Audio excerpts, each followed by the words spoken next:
আমি আল্লাহর কাছে সাহায্য চাই যে কথাগুলি পড়লে পরে এই সময় গোটা জাতির জন্য উপকার হবে, আমার জন্য, আমার দেশের জন্য, আমার জাতির জন্য, আমার মাজলুম জনতার জন্য যে কথাগুলি ফায়দা হবে, আল্লাহ পাক সেই কথাগুলি যেন বলার তৌফিক তারে গোলামকে এনায়েত করেন। কোরআনের কেউ যদি প্রশ্ন করে যে কোরআনের মূল টার্গেট কি, কি জিনিসের দাওয়াত মানুষের সামনে কোরআন পেশ করেছে, তাহলে বলতে হয় যে দাওয়াতটা দিয়েছে সর্বপ্রথম সে দাওয়াতের নাম হচ্ছে ঈমান। সে দাওয়াতের নাম ঈমান। বিস্তারিত কথা আমি সামনে বলবো। তো আমি এখন যে জিস্ট সাংবাদিক ভাইদের জন্য বলতে চাই সেটা হলো এই যে মুমিন ব্যক্তির নিকট ইসলামের সর্বপ্রথম দাবি হচ্ছে ঈমান। আর এই ঈমান আল্লাহ এবং তার রাসূলের পেশকৃত কতগুলি বিষয়ের প্রতি নিঃশর্ত বিশ্বাসের নাম হচ্ছে ঈমান। শুধু নামাজ, রোজা এবং উমরা পালনের মাধ্যমে ঈমানের দাবি পূরণ হয় না। জীবনের সকল দিক এবং বিভাগে আল্লাহ এবং রাসূলের পূর্ণাঙ্গ নিঃশর্ত আনুগত্যই ঈমানের দাবি। এর বিপরীত আচরণের নাম মুনাফিকি বা কুফরি। আমাদের দেশে দুর্ভাগ্যজনকভাবে, অত্যন্ত দুর্ভাগ্যজনকভাবে রাষ্ট্রীয় পৃষ্ঠপোষকতায় ঈমানের বিপরীত কার্যক্রম শুরু হয়েছে। যেমন আগুনকে সম্মান প্রদর্শন করা, ভাস্কর্যের নামে যত্রতত্র মূর্তি নির্মাণ করা, মানুষের প্রতিকৃতি ছবি স্থাপন এবং তাতে মাল্যদান করে মাথা নিচু করে সম্মান প্রদর্শন করা, কপালে তিলক পরা, হিন্দুয়ানি কায়দায় বর্ষবরণ করা, বসন্ত মেলা, পৌষ মেলা, ভালোবাসা দিবসের নামে বেহায়াপনা, মঙ্গল প্রদীপ জ্বালানো ইত্যাদি বাঙালি সংস্কৃতির নামে যা কিছুই করা হচ্ছে তার অধিকাংশই দ্বীন এবং ঈমানের সাথে আদৌ সঙ্গতিপূর্ণ নয়। আমরা লক্ষ্য করেছি দেশে যেটা হচ্ছে সেটা হচ্ছে হজ এবং উমরার নামে আমাদের নেতৃবৃন্দ এবং সরকারের উচ্চ পর্যায়ের ব্যক্তিবর্গ হজ এবং উমরার নামে মক্কা মদিনা গমন করেন, কিন্তু দাদা বাবুদেরকে খুশি করার জন্য গয়া, কাশী বা শান্তিনিকেতন থেকে সংস্কৃতি আমদানি করেন। এটা আর যাই হোক, এর নাম মুসলমানি নয়, এর নাম হচ্ছে সুস্পষ্ট মুনাফিকি। এখন অবস্থা দৃষ্টে যা আমরা দেখতে পাচ্ছি তা হলো এই, ধর্মনিরপেক্ষতার নামে ইসলামের ইতিহাস, ঐতিহ্য, সংস্কৃতি চিরতরে মুছে ফেলার জন্য মারাত্মক ষড়যন্ত্র চলছে। আরেকটি বিষয় হলো দেশে জনগণের নিকট তাওহীদের ধারণা স্পষ্ট না থাকার কারণে শিরক আর বেদাত মারাত্মক আকার ধারণ করেছে। সওয়াবের নিয়তেই লোকেরা অজ্ঞতাবশত শিরক করছে, পীর পূজা, মাজার পূজা, আস্তানা পূজা করে মানুষ তাদের ঈমান নষ্ট করছে। অন্যদিকে সাধারণ মানুষের অজ্ঞতার সুযোগ নিয়ে স্বার্থান্বেষী মতলববাজ কিছু লোক নিজেদেরকে অলি সম্রাট, সুফি সম্রাট, হুসনাক সম্রাট ইত্যাদি দাবি করে ইসলামের বিকৃত ব্যাখ্যা দিয়ে জনগণকে বিভ্রান্ত করছে। তাসাউফের মতো মহান এবং পবিত্র বিষয়টিকে ব্যবসার হাতিয়ার বানিয়ে ওরস শরীফ, গোসল শরীফ, নওরোজ শরীফ, খসরত শরীফ এর নামে কুল্লু শরীফ করে মুসলমানদেরকে বিভ্রান্ত করছে। এমত অবস্থায় প্রত্যেক মুসলমান নরনারীকে ইসলামের সর্বপ্রধান এবং সর্বপ্রথম দাবি ঈমানকে কোরআন এবং হাদিসের আলোকে বুঝে নিতে হবে এবং এর দাবি পঙ্খু রূপে মুসলমানদের মেনে চলতে হবে। এই হলো আজকের বক্তৃতার সারাংশ আমি সাংবাদিক ভাইদের জন্য তুলে ধরলাম। কোরআনে কারীমের মূল দাওয়াত হচ্ছে ঈমান। সেই কথাটি কোরআনে কারীম থেকে আল্লাহ পাক বলছেন। আমরা চাই পৃথিবীতে শান্তি চাই আর আখিরাতে মুক্তি চাই। কয়টা জিনিস চাই আমরা? বলুন, কয়টি জিনিস চাই? দুটি জিনিস। একটা চাই পৃথিবীতে শান্তি আর আখিরাতে মুক্তি। এই তিনটি জিনিস আমরা দাবি করি বা চাই। এখন এই শান্তি, দুনিয়ার শান্তি এবং আখিরাতের মুক্তি কিভাবে হবে সেজন্য আল্লাহ পাক বলছেন, ইয়া আইয়ুহাল্লাযীনা আমানু হাল আদুল্লুকুম আলা তিজারাতিন তুনজিকুম মিন আযাবিন আলীম تؤمنون بالله ورسوله وتجاهدون في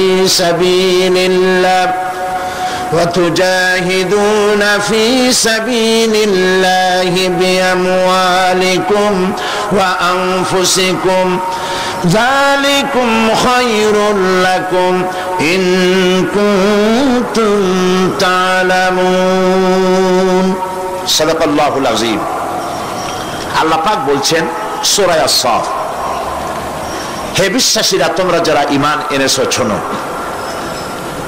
আমি কি তোমাদেরকে এমন একটা ব্যবসার কথা বলবো না যে ব্যবসায় তোমাদেরকে জাহান্নামের কঠিন পীড়াদায়ক শাস্তি থেকে রক্ষা করবে? এমন একটি ব্যবসার কথা আমি কি তোমাদেরকে বলবো না? তার মানে হচ্ছে অবশ্যই আমি তোমাদেরকে এরকম একটি ব্যবসার কথা বলবো। সুবহানাল্লাহ বলেন। কিভাবে চললে পরে জাহান্নাম থেকে মুক্তি পাওয়া যাবে সে কথাটি আল্লাহ পাক গোপন রাখেননি, ওপেন সিক্রেট। তিনি তো বান্দাদেরকে এজন্য সৃষ্টি করেন নাই যে বান্দাগুলি তিনি সব জাহান্নামে দিবেন। তিনি তৈরি করেছেন মানুষকে হেদায়েত যেন তারা পায়, সেই জন্য আল্লাহ পাক তাকে জ্ঞান দিয়েছেন, নবী দিয়েছেন, কিতাব দিয়েছেন। আল্লাহ পাক বলছেন আমি অবশ্যই এমন একটা ব্যবসার কথা তোমাদেরকে বলবো। সেই ব্যবসাটা কি? تؤمنون بالله ورسوله وتجاهدون في سبيل الله بأموالكم وأنفسكم ذلكم خير لكم إن كنتم تعلمون। সেই ব্যবসাটা হচ্ছে, সেই ব্যবসার জন্য তিনটা পুঁজি লাগবে। কয়টা পুঁজি? একটা হচ্ছে ঈমান বিল্লাহ, আল্লাহর প্রতি ঈমান। আরেকটা হচ্ছে রাসূলের প্রতি ঈমান। আরেকটা হচ্ছে আল্লাহর রাস্তায় জিহাদ করা, মাল দিয়ে আর জান দিয়ে। এই তিনটি জিনিস। ঈমান আনা ফরজ। ঈমান আনা কি? আল্লাহর প্রতি ঈমান আনা কি? রাসূলের প্রতি ঈমান আনা কি? এবং আল্লাহ রাসূলের আইন প্রতিষ্ঠার জন্য জিহাদ করা কি? তিনটি জিনিসকে আল্লাহ পাক ফরজ করে দিয়েছেন। কে ফরজ করেছে? আসুন ধীরে ধীরে আমরা এই তিনটি বিষয় আলোচনা করি। ব্যবসার কথাটা আল্লাহ বললেন কেন? ব্যবসার কথাটা এই জন্য বলেছেন, এর মধ্যে দুটি কারণ আছে।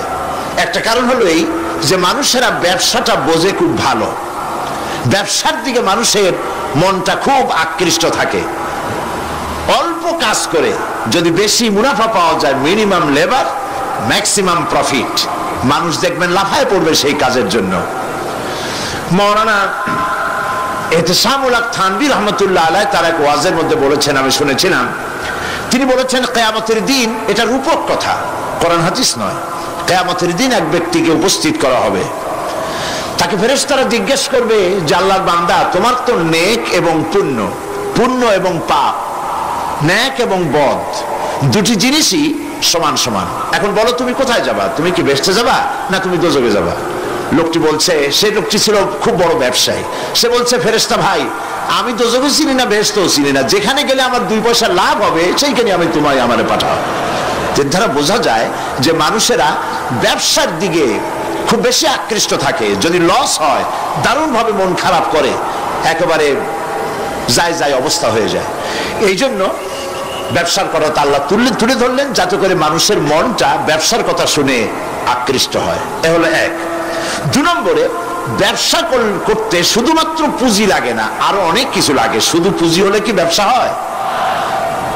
যদি শুধু পুঁজিতে ব্যবসা হয় তাহলে আপনারা চেষ্টা করেন না।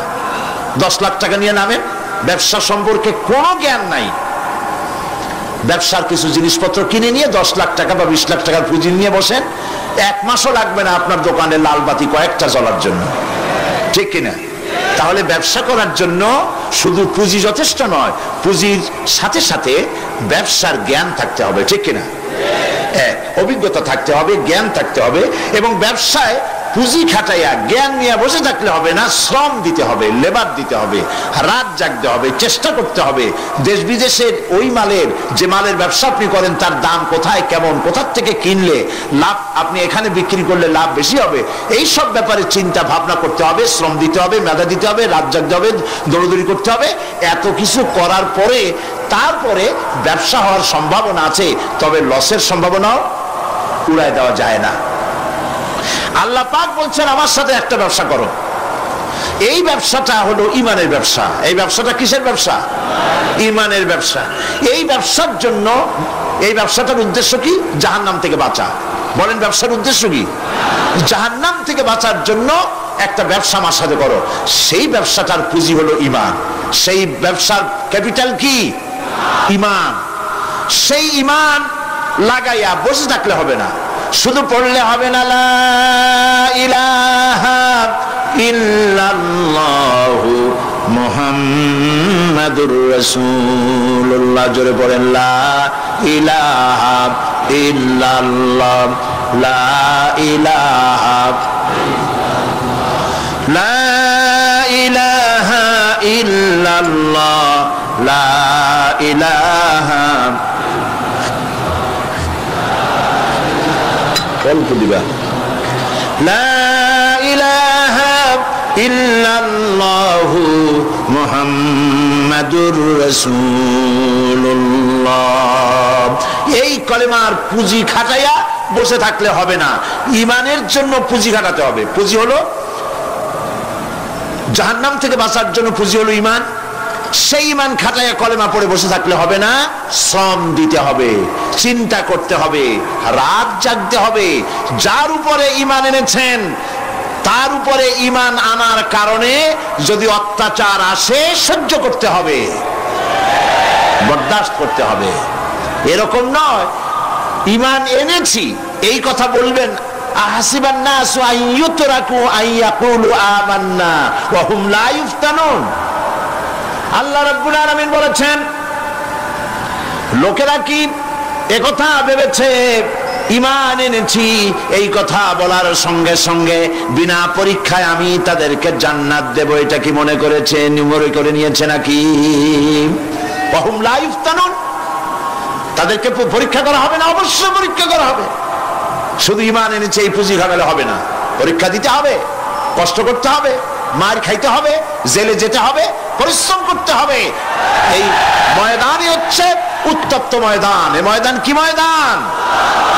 এটা কুসুমাস্তীর্ণ নয়, এটা কণ্টকাকীর্ণ ময়দান। সুতরাং আল্লাহ পাক বলছেন পরীক্ষা দিতে হবে। এই ঈমান আনলে পরে ঈমানের পুঁজি খাটায়া, তুমি যেমন ব্যবসার পুঁজি দিয়া চুপ করে বসে থাকলে যেমন ব্যবসা হয় না, এখানেও ব্যবসা হবে না কলেমা পড়িয়া। শুধু কলেমা পড়তে হবে, বিশ্বাস করতে হবে, এটার জন্য কাজ করতে হবে এবং কালেমা ভিত্তিক শাসন প্রতিষ্ঠার জন্য আন্দোলন করতে হবে, ময়দানে থাকতে হবে। আর এই কাজগুলি করলে পরে তখন আল্লাহ রাব্বুল আলামিন রাজি হবেন, খুশি হবেন, এর পূর্বে নয়। তবে দুনিয়ার ব্যবসা করতে গেলে সেই ব্যবসায় লাভও আছে, নোকসানও আছে। আল্লাহ রাব্বুল আলামিন বলেন, আমার সঙ্গে যে ব্যবসাটা করবে ওই ব্যবসাটা হচ্ছে তিজারাতান লান তাবুর। আমার সাথে যে ব্যবসা করবে এই ব্যবসায় নোকসানের কোনো সম্ভাবনা নাই, কোনো লস নাই। বাঁচলেও লাভ, জেলে গেলেও লাভ, ফাঁসির মঞ্চ চললেও লাভ, মরে গেলেও লাভ, মার খাইলেও লাভ। এটা সব জায়গায় লাভ আর লাভ। সুবহানাল্লাহ বলতে ইচ্ছে করে না? কারণ তুমি মার খাচ্ছ কার জন্যে? জেলে যাচ্ছ কার জন্যে? ফাঁসির মঞ্চে চড়ছ কার জন্যে? সুতরাং তোমার তো কোনো দুঃখ থাকার কথা নয়, তোমার তো কোনো চিন্তা থাকার কথা নয়। আমাকে তো আমার আল্লাহ শিখেই দিছেন কি? কুল ইন্না সালাতি ওয়া নুসুকি ওয়া মাহইয়ায়া ওয়া মামাতি লিল্লাহি রাব্বিল আলামিন। পড়েন আমার সাথে, সবাই পড়েন। ইন্না সলাতি ওয়া নুসুকি ওয়া মাহইয়ায়া ওয়া মামাতি লিল্লাহি রাব্বিল আলামিন।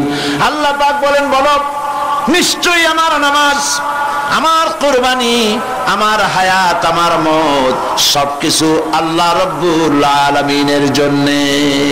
কার জন্য? তাহলে মুমিনের কি কোনো দুঃখ থাকার কথা, কোনো কষ্ট থাকার কথা? নিশ্চয়ই নয়।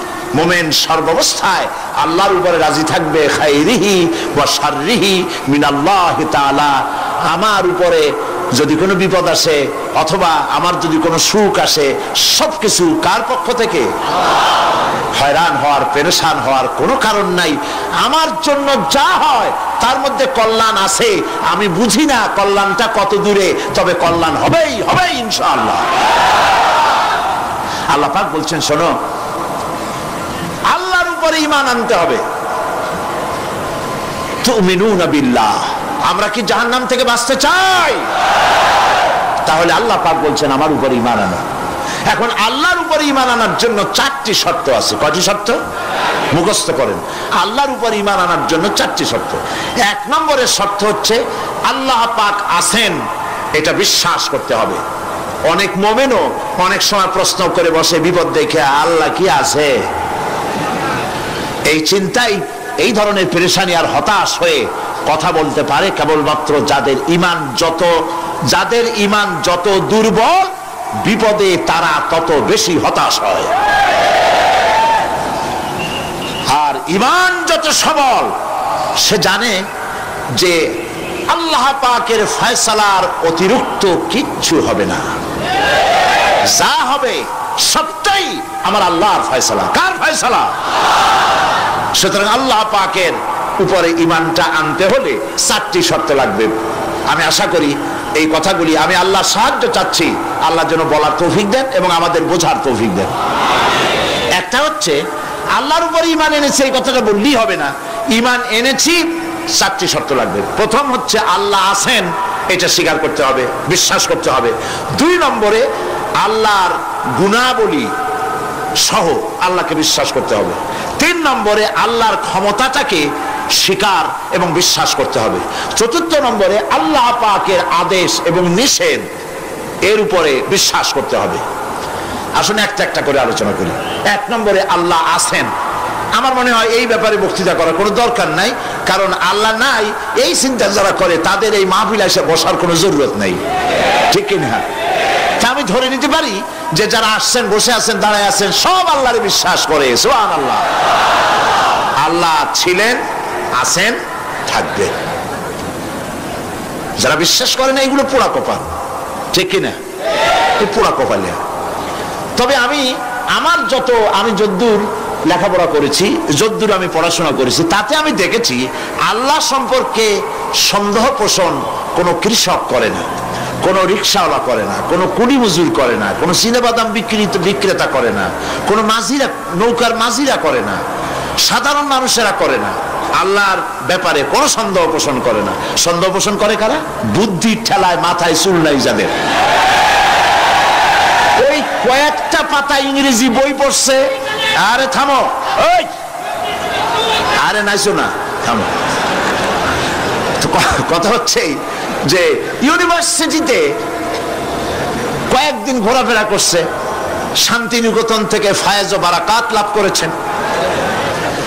এরপরে বলছে সব বুঝেছি।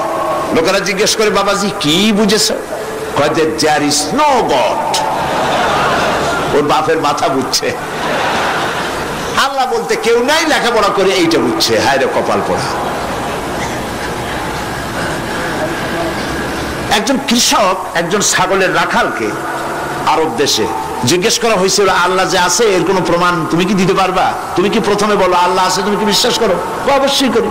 আল্লাহ আছে, এর কোনো প্রমাণ আছে তোমার কাছে? কোনো প্রমাণ নাই, তবে আমি বুঝি আল্লাহ আছে। বলে কেমনে? কয় যে আমি তো ছাগলের রাখাল, আমি তো লেখাপড়া করিনি, আমি দার্শনিকও না, বিজ্ঞানীও না, কিছু না, ছাগল পালি। আমি চিন্তা করি ছাগলে খায় ঘাস আর পায়খানা করে কতগুলো ক্যাপসুলের মতো ট্যাবলেট। আল্লাহ যদি না থাকবে এগুলো হয় কেমনে? ওর মাথা যেমন, ও বুঝছেও তেমন। কথা বুঝতে পেরেছেন? ছাগলের রাখাল ছাগলের পায়খানা দেখা ওর মনেও চিন্তা আসে, নিশ্চয়ই কেউ পরিকল্পনা করে এরকম করে। কিন্তু ইউনিভার্সিটিতে কিছু সংখ্যক শিক্ষক আছেন জনগণের 12 কোটি মুসলমানের পয়সা দিয়া বেতন খায় আর বলে আল্লাহ নাই। একজন তো এই কথা কয়ে মরেই গেছে। মরার সময় বেচারা বুঝতে পারছে যে কবরে গেলে দশাটা কি হবে, সেই জন্য কবরে যাব না বলে দিল, আমার দাফন করবে না, কাফন দিবা না, জানাজা দিবা না, এমনি নিয়া ফেলাইতো। তারপরে কি বলে মেডিকেল কলেজে দিয়ে দিও, ছেলেরা আমাকে অপারেশন করিয়া কাটাছেড়া করিয়া অপারেশন শিখবে। তার ওসিয়ত অনুযায়ী কাজ হয়েছে, এত বড় বুদ্ধিজীবী, তো তার ওসিয়ত তো শোনাই লাগে। ওর কাফনও হয় নাই, দাফনও হয় নাই, গোসলও হয় নাই, কপালে নাই, কি হবে? তারপরে থুইছে বারডেমের মধ্যে। কিছুদিন পর তাকে পাঠানো হয়েছে মেডিকেল কলেজে। মেডিকেল কলেজের ছাত্ররা যখন শুনলো যে ওই লোকটার লাশ আসতেছে, ওরা দাঁড়ায় বলছে আল্লাহর রাস্তে মাফ চাই, এই হুজুর এখানে আনবেন না। উনি বেঁচে থাকতে আল্লাহর অস্বীকার করছে, এখন ওনারে কাইটা যদি আমরা অপারেশন শিখি তাহলে যে রুগীরে ধরবো যাও বাঁচবে ওইটা মরবে, কাজী এদের ফিরাও। এরপরে নিয়া কোনো জায়গায় নিল না, আবার নিয়া বারডেমের ডিপ ফ্রিজের মধ্যে রেখে দিছে। আমার এখন চিন্তা হয়েছে যে এই লাশটারে যদি এখন রাস্তায় ফেলায় দেয় কুত্তাও খাবে না, কারণ আমার দেশের কুত্তা, আমার দেশের কুকুরেরা এতটা অভদ্র না যে কুকুরে এত পুরানা বাসি লাশ খাওয়ার মতো আমাদের কুকুর এত বেয়াদব হয় নাই, এতটা অসভ্য হয়ে পারে না। কাজী আল্লাহর সাথে যারা নাফরমানি করে আল্লাহ এরকম দেখান, তবে এগুলি বুঝবে কারা? বুঝবে কারা? আল্লাহ রাব্বুল আলামিন বলেন ওয়াতিলকাল আমসালু নাদরিবুহা লিন্নাস ওয়ামা ইয়াকিলুহা ইল্লাল আলিমুন। অসংখ্য দৃষ্টান্ত এই পৃথিবীর বুকে ছড়ায় রেখেছি, এসব দৃষ্টান্ত থেকে উপদেশ গ্রহণ করতে পারবে তারা যাদেরকে আমি রব্বুল আলামিন জ্ঞান দান করেছি, যাদের জ্ঞান দিয়েছি। ওরা তো জ্ঞান পায় না, ওরা পাইছে বুদ্ধি। ওরা কি পেয়েছে? বুদ্ধি। আল্লাহ কোরআন শরীফে কোথাও বলেন নাই যে তোমরা আমার কাছে দোয়া করো আল্লাহ আমার বুদ্ধি বাড়ায় দাও, আছে না এরকমের কথা? আল্লাহ কি বাড়াইতে বলছেন? আল্লাহ রাব্বুল আলামিন বান্দাদেরকে শিখায়েছেন, বান্দারা আমার কাছে দোয়া কর, রব্বি জিদনি ইলমা। পড়েন সবাই, রব্বি জিদনি ইলমা। আয় আমার রব, আয় আমার স্রষ্টা, তুমি আমার ইলমকে, আমার জ্ঞানকে বৃদ্ধি করে দাও। বলেন সুবহানাল্লাহ। সুতরাং আল্লাহ রাব্বুল আলামিন সম্পর্কে সামান্য লেখাপড়া যারা করে ওরা আল্লাহরে বুঝবে কি করে? তবে আল্লাহ কোনো অ্যাকশন নেন না। পিঁপড়া সে যদি হাতিরে দেখে একটা ঠ্যাং উঁচু করে বলে হে হাতি কত বড় একটা দেহ, এরকম যদি একটা বেশকি দেয়, তাহলে হাতি কি পিঁপড়ারে তাড়িয়ে আসে নাকি? আরে তোমার মতো ছাগল পাগল কইলো যে আল্লাহ নাই, তাতে আল্লাহর কিছু আসে যায়? ছাগল পাগল কুকুর ভেড়া এগুলোর কোনো দাম নাই আল্লাহর কাছে, এগুলোর কোনো মূল্য নাই। আল্লাহ পাক বলেছেন যারা আল্লাহরে অস্বীকার করে, যারা কাফের, তারা জানোয়ারের চাইতে নিকৃষ্ট। তারা হচ্ছে পৃথিবীর সমস্ত সৃষ্টি জগতের মধ্যে নিকৃষ্ট হচ্ছে তারা যারা কাফের, যারা আল্লাহকে অস্বীকার করেছে। দেখুন কোরআন শরীফে আল্লাহ পাক এক জায়গায় বলেছেন ওয়ালাকাদ জারা'না লি জাহান্নামা কাসীরাম মিনাল জিন্নি ওয়াল ইনস। আমি মানুষ এবং জিনেদের মধ্যে এক শ্রেণীর মানুষ আর জিনকে তৈরি করেছি জাহান্নামের জন্য। জাহান্নামের জন্য তারা তৈরি হয়েছে। কারা? লাহুম কুলুবুন লা ইয়াফকাহুনা বিহা, যাদেরকে অন্তঃকরণ দিয়েছি, এই অন্তঃকরণ দিয়ে সব বুঝলো, এই বিবেক দিয়ে সব বুঝলো, কিন্তু আমারে বুঝলো না, আমার সৃষ্টি বুঝলো না। ওয়ালাহুম আয়ুনুন লা ইউবসিরুনা বিহা, তাদের চোখ দিছি কিন্তু চোখ দিয়ে সব দেখলো, আমার সৃষ্টি দেখে আমাকে চিনলো না। তাদের কান দিলাম, এ কান দিয়া সব শুনলো, কিন্তু মজলুম দুর্বলের ফরিয়াদ তাদের কানের মধ্যে ঢুকলো না। উলাইকা কাল আনআম, আল্লাহ পাক বলেন এগুলি হলো চতুষ্পদ। কি কোন আপনারা বলেন কি? জানোয়ার। কে বলতেছেন? আপনারা কি রাগ করতেছেন নাকি? আর রাগ করলে হবেটা কি? সৃষ্টি যিনি করেছেন এই পদবাচ্যে বিশেষিত বিবেচিত করেছেন সেই আল্লাহ। আল্লাহ পাক কি বলছেন? বিবেক দিলাম আমাকে চিনলে না, চোখ দিলাম আমার সৃষ্টি দেখে আমাকে উপলব্ধি করলে না, হেদায়েত পেলে না, কান দিলাম হক শুনলে না, উলাইকা কালানাম, মালিক চেনো নাই, কাজী তুমি হচ্ছ চতুষ্পদ জানোয়ারের মতো। এ পর্যন্ত বললে না হয় হতো, কিন্তু আল্লাহ আর একটু আগায় গেলেন। আল্লাহ পাক সামনে গিয়ে বললেন বালহুম আদাল, জানোয়ারের চাইতে নিকৃষ্ট। আমি এইটা বুঝি নাই, জানোয়ারের চাইতে নিকৃষ্ট আল্লাহ কইলেন কেন? পরে অনেক চিন্তা করে বুঝে আসলো। আল্লাহ পাক বলেছেন বুঝতে চেষ্টা করতে চাইলে আল্লাহ পাক বোঝার ব্যবস্থা করে দেন। সুবহানাল্লাহ। তো এটা কেন জানোয়ারের মতো হইল কেন? পরে চিন্তা করে দেখলাম যে বিষয়টা হচ্ছে মালিককে চেনা নিয়ে, আল্লাহকে চেনা নিয়ে। পশুতে কিন্তু মালিক চেনে, পশুতে মালিক চেনে। যেমন আপনারা বাড়িতে যদি কেউ কুকুর পোষেন, কুকুর পোষেন অনেকে, এই কুকুর পোষেন কেন? কুকুর পুষেছেন চোর ডাকাত যাতে বাড়িতে হামলা না করতে পারে, সেই জন্য কুকুর পুষেছেন। গভীর রাত্রে মানুষের পায়ের আওয়াজ পাওয়ার সাথে সাথে কুকুর তার ভাষায় বিরাট গর্জন করে ওঠে, ঠিক কিনা? তার ভাষায় সে বলে, সে বলতে থাকে, তার ভাষায় সে বলে থাম, স্টপ, পরিচয় দে তুমি কে। এখন ওই লোকটা যদি মালিক হয়, বাড়ির মালিক, কুত্তার মালিক, তাহলে সে যখন বলে কুকুর একটা নাম রাখে, ডব্লু বল্টু কিছু একটা রেখে দেয়, তো কুত্তার নাম ধরে কুত্তারে ডাক দিল থাম, কুত্তা তখন বোঝে আমি তো ভুল করছি, এ তো আমার মালিক। কুত্তা তখন কাছে চলে যায়, গায়ে লেজ নাড়াইয়া গায়ে বুলাতে থাকে। লেজ নাড়ানো মানে কুত্তায় গ্রিন সিগন্যাল দিয়ে দিছে, আপনি যাইতে পারেন, আপনার কোনো অসুবিধা নেই বাড়িতে ঢোকার ব্যাপারে। তাহলে দেখা গেল কুত্তায় মালিক চেনে। কুত্তা কি করে? আবার যদি চোর আর ডাকাত আসে, তাহলে কুকুর ঘেউ করে ওঠার সঙ্গে সঙ্গে চোর বা ডাকাত আওয়াজ তো করতে পারবে না, তার মালিক জেগে উঠবে। দৌড়াতে গেলে আর উপায় নাই, কুত্তা আবার এখন আর লেজ নাড়বে না, চাম করে পড়বে এবং কামড়ায় ধরবে তার ঠ্যাং অথবা ঘাড়, ঠিক কিনা? তাহলে বোঝা গেল কুত্তায় শত্রুও চেনে, মালিকও চেনে। কিন্তু এক শ্রেণীর নাস্তিক, তথাকথিত এক শ্রেণীর বুদ্ধিজীবী যারা আল্লাহকে অস্বীকার করেছে, সব বুদ্ধিজীবী খারাপ তা না, কিছু বুদ্ধিজীবী তো নিশ্চয়ই ভালো, ঠিক কিনা বলেন? কিন্তু এক শ্রেণীর আছে যারা আল্লাহরে চেনে নাই, ওরা কিন্তু বাড়ির ওই গৃহপালিত ওই পশুর চাইতেও নিকৃষ্ট, বালহম আদাল, জানোয়ারের চাইতেও নিকৃষ্ট। মালিককে চিনতে হবে। সেই মালিককে চেনার জন্য আল্লাহ রাব্বুল আলামিন কোরআনে কারীমের ভিতরে এই সূরাটির মধ্যে আল্লাহ পাক বলছেন আমার সাথে ব্যবসা করতে হবে, এবং প্রথম কাজ হচ্ছে আমাকে চেনা, আল্লাহকে চিনতে হবে। আল্লাহ আছেন তা বিশ্বাস করতে হবে। একটি কথার ভেতরে, একটি ছোট্ট সূরার মধ্যে আল্লাহ পাক বিষয়টি ক্লিয়ার করেছেন।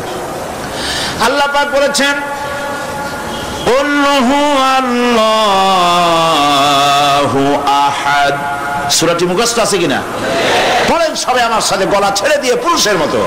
কুল হুয়াল্লাহু আহাদ আল্লাহুস সামাদ লাম ইয়ালিদ ওয়া লাম ইউলাদ ওয়া লাম ইয়াকুল লাহু কুফুয়ান আহাদ। আল্লাহ পাক বলেন, বলো হে নবী আপনি বলুন আল্লাহ এক এবং একক,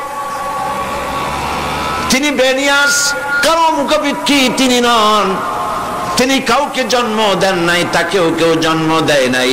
আকাশ আর জমিনে আল্লাহ পাকের সমকক্ষ কেউ নাই। সুবহানাল্লাহ। এ হচ্ছে আমার আল্লাহ, এ হচ্ছে আমার আল্লাহ। কাউকে জন্ম দেন নাই, তিনিও কারো জন্মে হন নাই, তিনি কারো মুখাপেক্ষী নন, আকাশ আর জমিনে তার সমকক্ষ কেউ নাই। সুতরাং এই হচ্ছে আল্লাহ পাক, তার জাতকে, তার অস্তিত্বকে মানতে হবে, স্বীকার করতে হবে। এটা গেল এক নম্বর। দুই নম্বরের কথা হচ্ছে, যেহেতু ইমানের উপরে আমি ব্যাপক কথা আলোচনা করতে চাই ইনশাআল্লাহ, সেই জন্য খুব বেশি ব্যাখ্যা দিচ্ছি না। দুই নম্বরে হচ্ছে, আমি বলছিলাম কয়টা শর্ত? চারটে। এক নম্বর কি? আল্লাহর অস্তিত্ব। দুই নম্বরে হচ্ছে আল্লাহর গুণাবলী, গুণাবলীকে স্বীকার করা। পানিকে বিশ্বাস করতে হবে, পানি ডুবাই দিতে পারে, ভিজাইতে পারে, পানির এই ধর্ম সহকারে, এই শক্তি সহকারে পানিকে বিশ্বাস করতে হবে। পয়জনকে বিশ্বাস করতে হবে, তাকে পান করলে আমি মরে যেতে পারি। সাপে দংশন করলে মরে যেতে পারি, সাপকে এভাবে বিশ্বাস করতে হবে। বাঘকে বিশ্বাস করতে পারে হতে হবে যে সে যে কোনো মুহূর্তে আমাকে হামলা করতে পারে। প্রত্যেক জিনিসের শক্তি সহকারে, আগুন সে জ্বালাতে পারে, পোড়াতে পারে, এই শক্তি সহকারে বিশ্বাস করতে হবে। আল্লাহরে বিশ্বাস করবেন কিভাবে? আল্লাহর গুণাবলী সহকারে। বলেন, আল্লাহকে বিশ্বাস করবেন কিভাবে? তার গুণাবলী সহকারে বিশ্বাস করতে হবে। শুধু যদি বলেন আল্লাহরে বিশ্বাস করি, হবে না। আল্লাহর গুণ সহকারে বিশ্বাস করতে হবে। এক নম্বর গুণিত হচ্ছে আল্লাহ হচ্ছেন খালিক, তিনি হচ্ছেন স্রষ্টা। আল্লাহকে আমার স্রষ্টা, আমার রব, গোটা বিশ্বের রব, বিশাল আকাশের মালিক, জমিনের মালিক, বিস্তীর্ণ পৃথিবীর মালিক, সব কিছুর একচ্ছত্র মালিককে আল্লাহ পাককে স্রষ্টা হিসেবে মানতে হবে। তিনি সৃষ্টি করেছেন, তিনি রব, তিনি সৃষ্টি করেন, তিনি প্রতিপালন করেন, তিনি পূর্ণতায় পৌঁছে দেন, এই হিসাবে তিনি তাকে বিশ্বাস করতে হবে। গোটা সৃষ্টিকে প্রতিপালন করার জন্য পানি দরকার। এই পানির বন্দোবস্ত কে করেছেন? বলেন, কে করেছেন?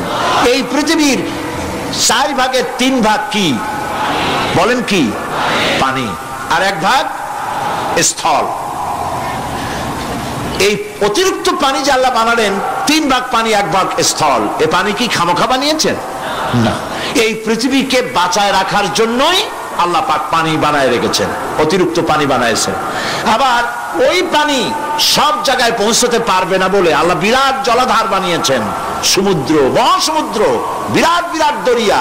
এতে পানি সব জায়গায় পৌঁছবে না বলে আল্লাহ পাক আবার খাল বানিয়েছেন, নদী বানিয়েছেন, বিল বানিয়েছেন, হাওর বানিয়েছেন।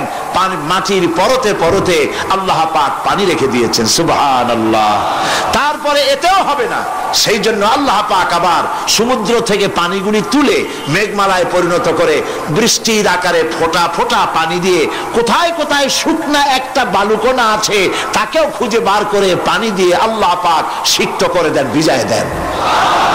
হচ্ছে আল্লাহ। তার এই প্রতিপালনের শক্তি সহকারে, গুণ সহকারে তাকে বিশ্বাস করতে হবে। সবকিছুর স্রষ্টা তিনি, মালিক তিনি। ওই আল্লাহ রাব্বুল আলামিন, তার গুণাবলী সহকারে বিশ্বাস করতে হবে। তার গুণ হচ্ছে তিনি খালিক, তিনি মালিক, তিনি রাজ্জাক। সকলের খাবার তিনি পৌঁছান, কারো খাবার তিনি, পৃথিবীতে যত প্রাণী তৈরি করেছেন সকলের খাবারও তিনি তৈরি করে দিয়েছেন।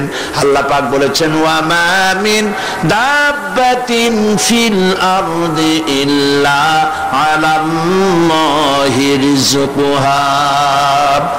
পৃথিবীর ভিতরে এমন কোন প্রাণী নাই, এমন কোন জীব নাই যার রিস্কের দায়িত্ব আমি আল্লাহ গ্রহণ করি নাই। সুবহানাল্লাহ। সকল প্রাণী জগতের খাবার কে তৈরি করেছেন? খাবার পৌঁছায়ছেন কে? একটা দৃষ্টান্ত দেই, যেহেতু আজকে এই বিষয়ে আমি বলবো না, একটা দৃষ্টান্ত দেই বোঝার জন্য। আপনারা মুরগির ডিম দেখছেন নিশ্চয়ই, অন্যান্য পাখির ডিমও দেখেছেন। এই ডিমের ভিতর থেকে বাচ্চা হয় ডিমের কোন অংশ দিয়ে? ভেতরের কুসুমটা দিয়েই কি হয় বলে? বাচ্চা হয়। বাচ্চা যখন ডিমের ভিতরে হলো তখন তার প্রাণ আসছে। এই প্রাণ আসার পর, প্রাণ আসার সাথে সাথে বাচ্চার ক্ষুধার উদ্রেক হয়েছে। খাবেটা কি? ডিমের ভিতরে খাবার পৌঁছতে গেলে ডিম তো ফেটেই যাবে, বাচ্চা মরে যাবে। এখন খাবারটা দুনিয়ার কোন বিজ্ঞানী ডিমের পেটের মধ্যে, ডিমের মধ্যের বাচ্চাকে খাবার পৌঁছতে পারবে কি? তাহলে ওই ডিমের মধ্যে বাচ্চাটাকে খাবার কে দেন? কিভাবে দেন দেখছেন আপনারা? কুসুমের বাইরে যে সাদা অংশটা থাকে এটা হচ্ছে প্রোটিন, এটা হচ্ছে খাদ্য। যতদিন এই বাচ্চাটা কুসুমের ভিতর থেকে বাচ্চায় পরিণত হয়ে যতদিন ডিমের মধ্যে থাকা লাগবে, 18 দিন বা 19 দিন, যতদিন থাকা লাগবে ততদিনের খাদ্য ওর চতুর্পাশে রেখে দেওয়া হয়েছে। সবটুকুন খেয়ে খেয়ে যেদিন তার সবটা সাদা অংশ খাওয়া হয়ে গেল তখন ঠোঁট দিয়ে পাতলা পর্দাকে ফাটায় দিয়া পৃথিবীর মাঝে বেরিয়ে আসে। এই বাচ্চাটির খাবার কে দিয়েছে? আল্লাহ পাক। সমস্ত প্রাণীর খাদ্য তিনি পৌঁছে দিয়েছেন, কোন জিনিস তিনি বাকি রাখেন নাই। আল্লাহকে বিশ্বাস করতে হবে, তিনি রাজ্জাক, তিনি খালেক, তিনি রব, তিনি স্রষ্টা।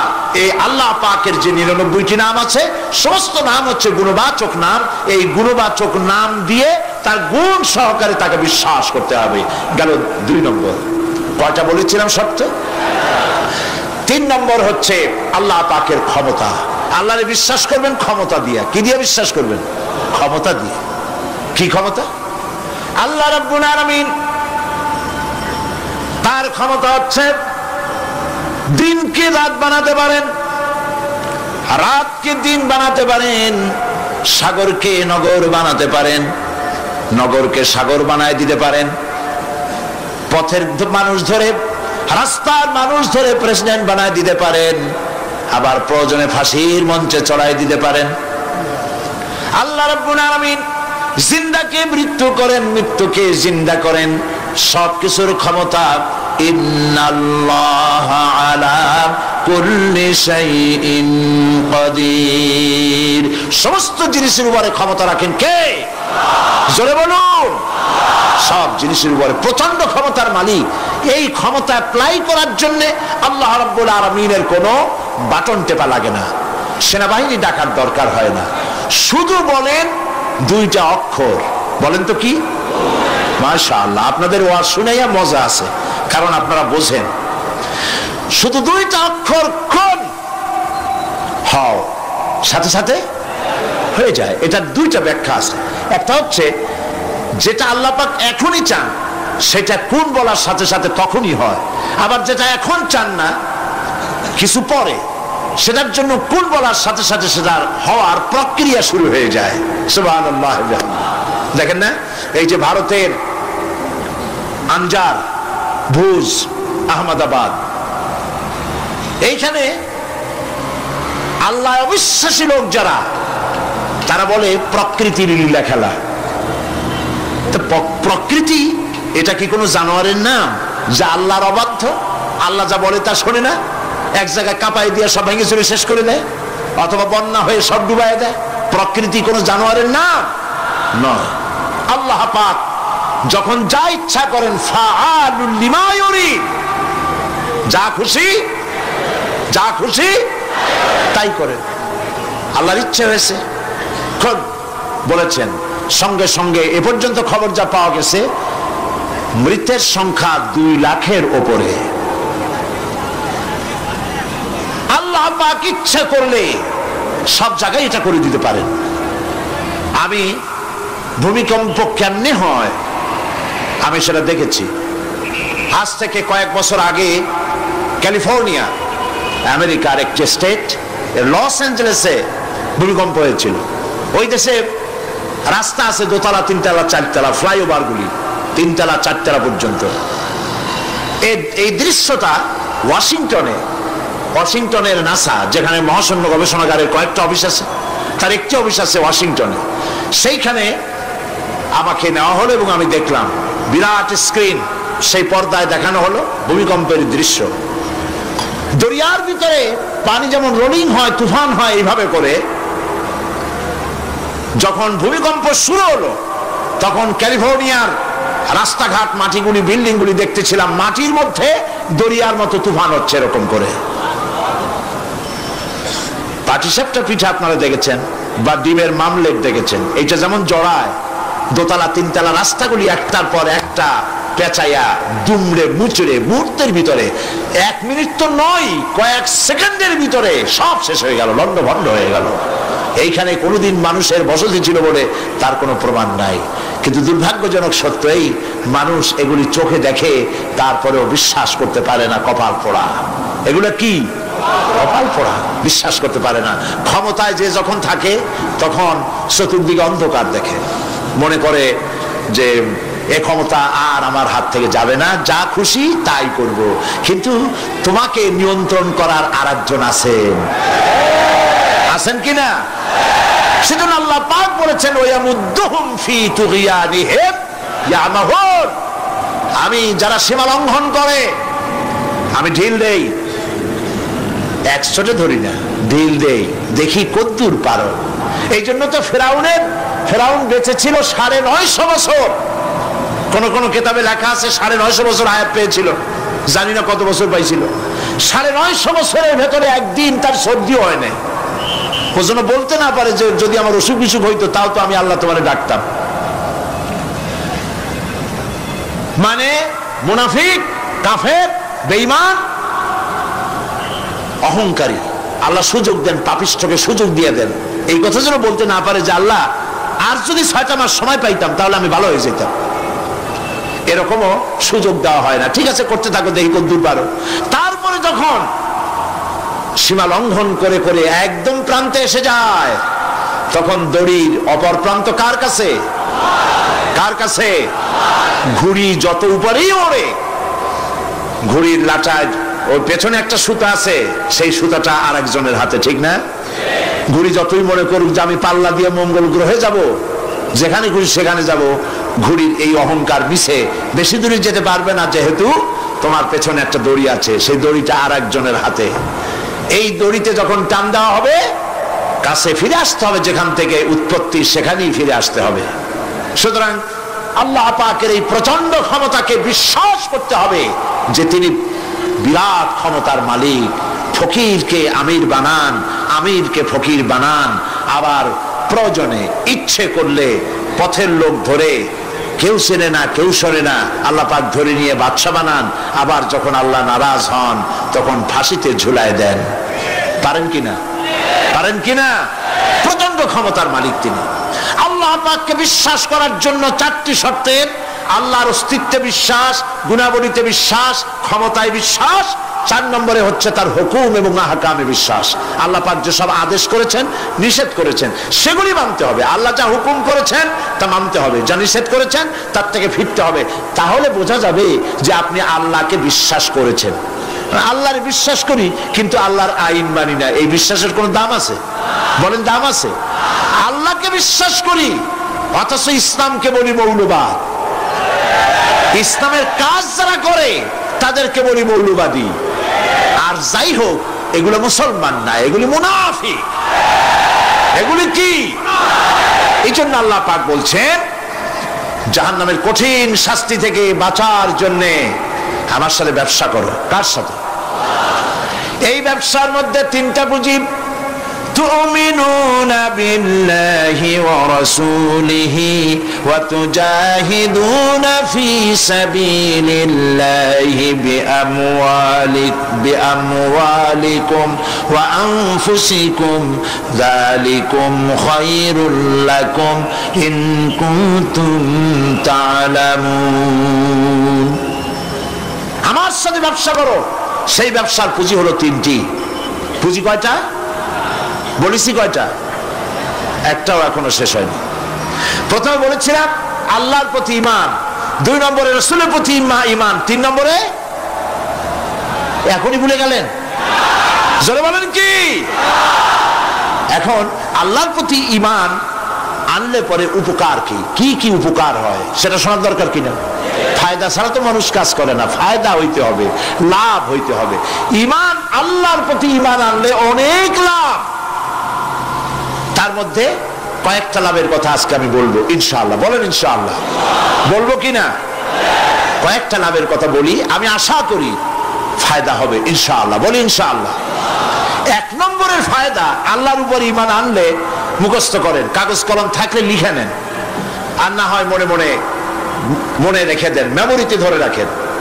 আল্লাহর উপরে ঈমান আনার 1 নম্বরের লাভ হচ্ছে আত্মমর্যাদার সৃষ্টি হয়। যারা আল্লাহর উপর ঈমান আনে তাদের আত্মমর্যাদার সৃষ্টি হয়, পার্সোনালিটি, শখসিয়ত তৈরি হয়। এমন শখসিয়ত হয়, শখসিয়ত মানে কি? পার্সোনালিটি। পার্সোনালিটি মানে কি? ব্যক্তিত্ব। ব্যক্তিত্ব তৈরি হয়। সে কোনো পাগল শ্রেণীর লোক হয় না, তার চলায়, তার বলায়, তার ওঠায় ব্যক্তিত্বের ছাপ ফুটে ওঠে। এই ব্যক্তিত্বের পরিস্ফুটনের কথা বিশ্বকবি বলেছেন। কে বিশ্বকবি? আল্লামা ইকবাল রহমতুল্লাহ আলাইহি।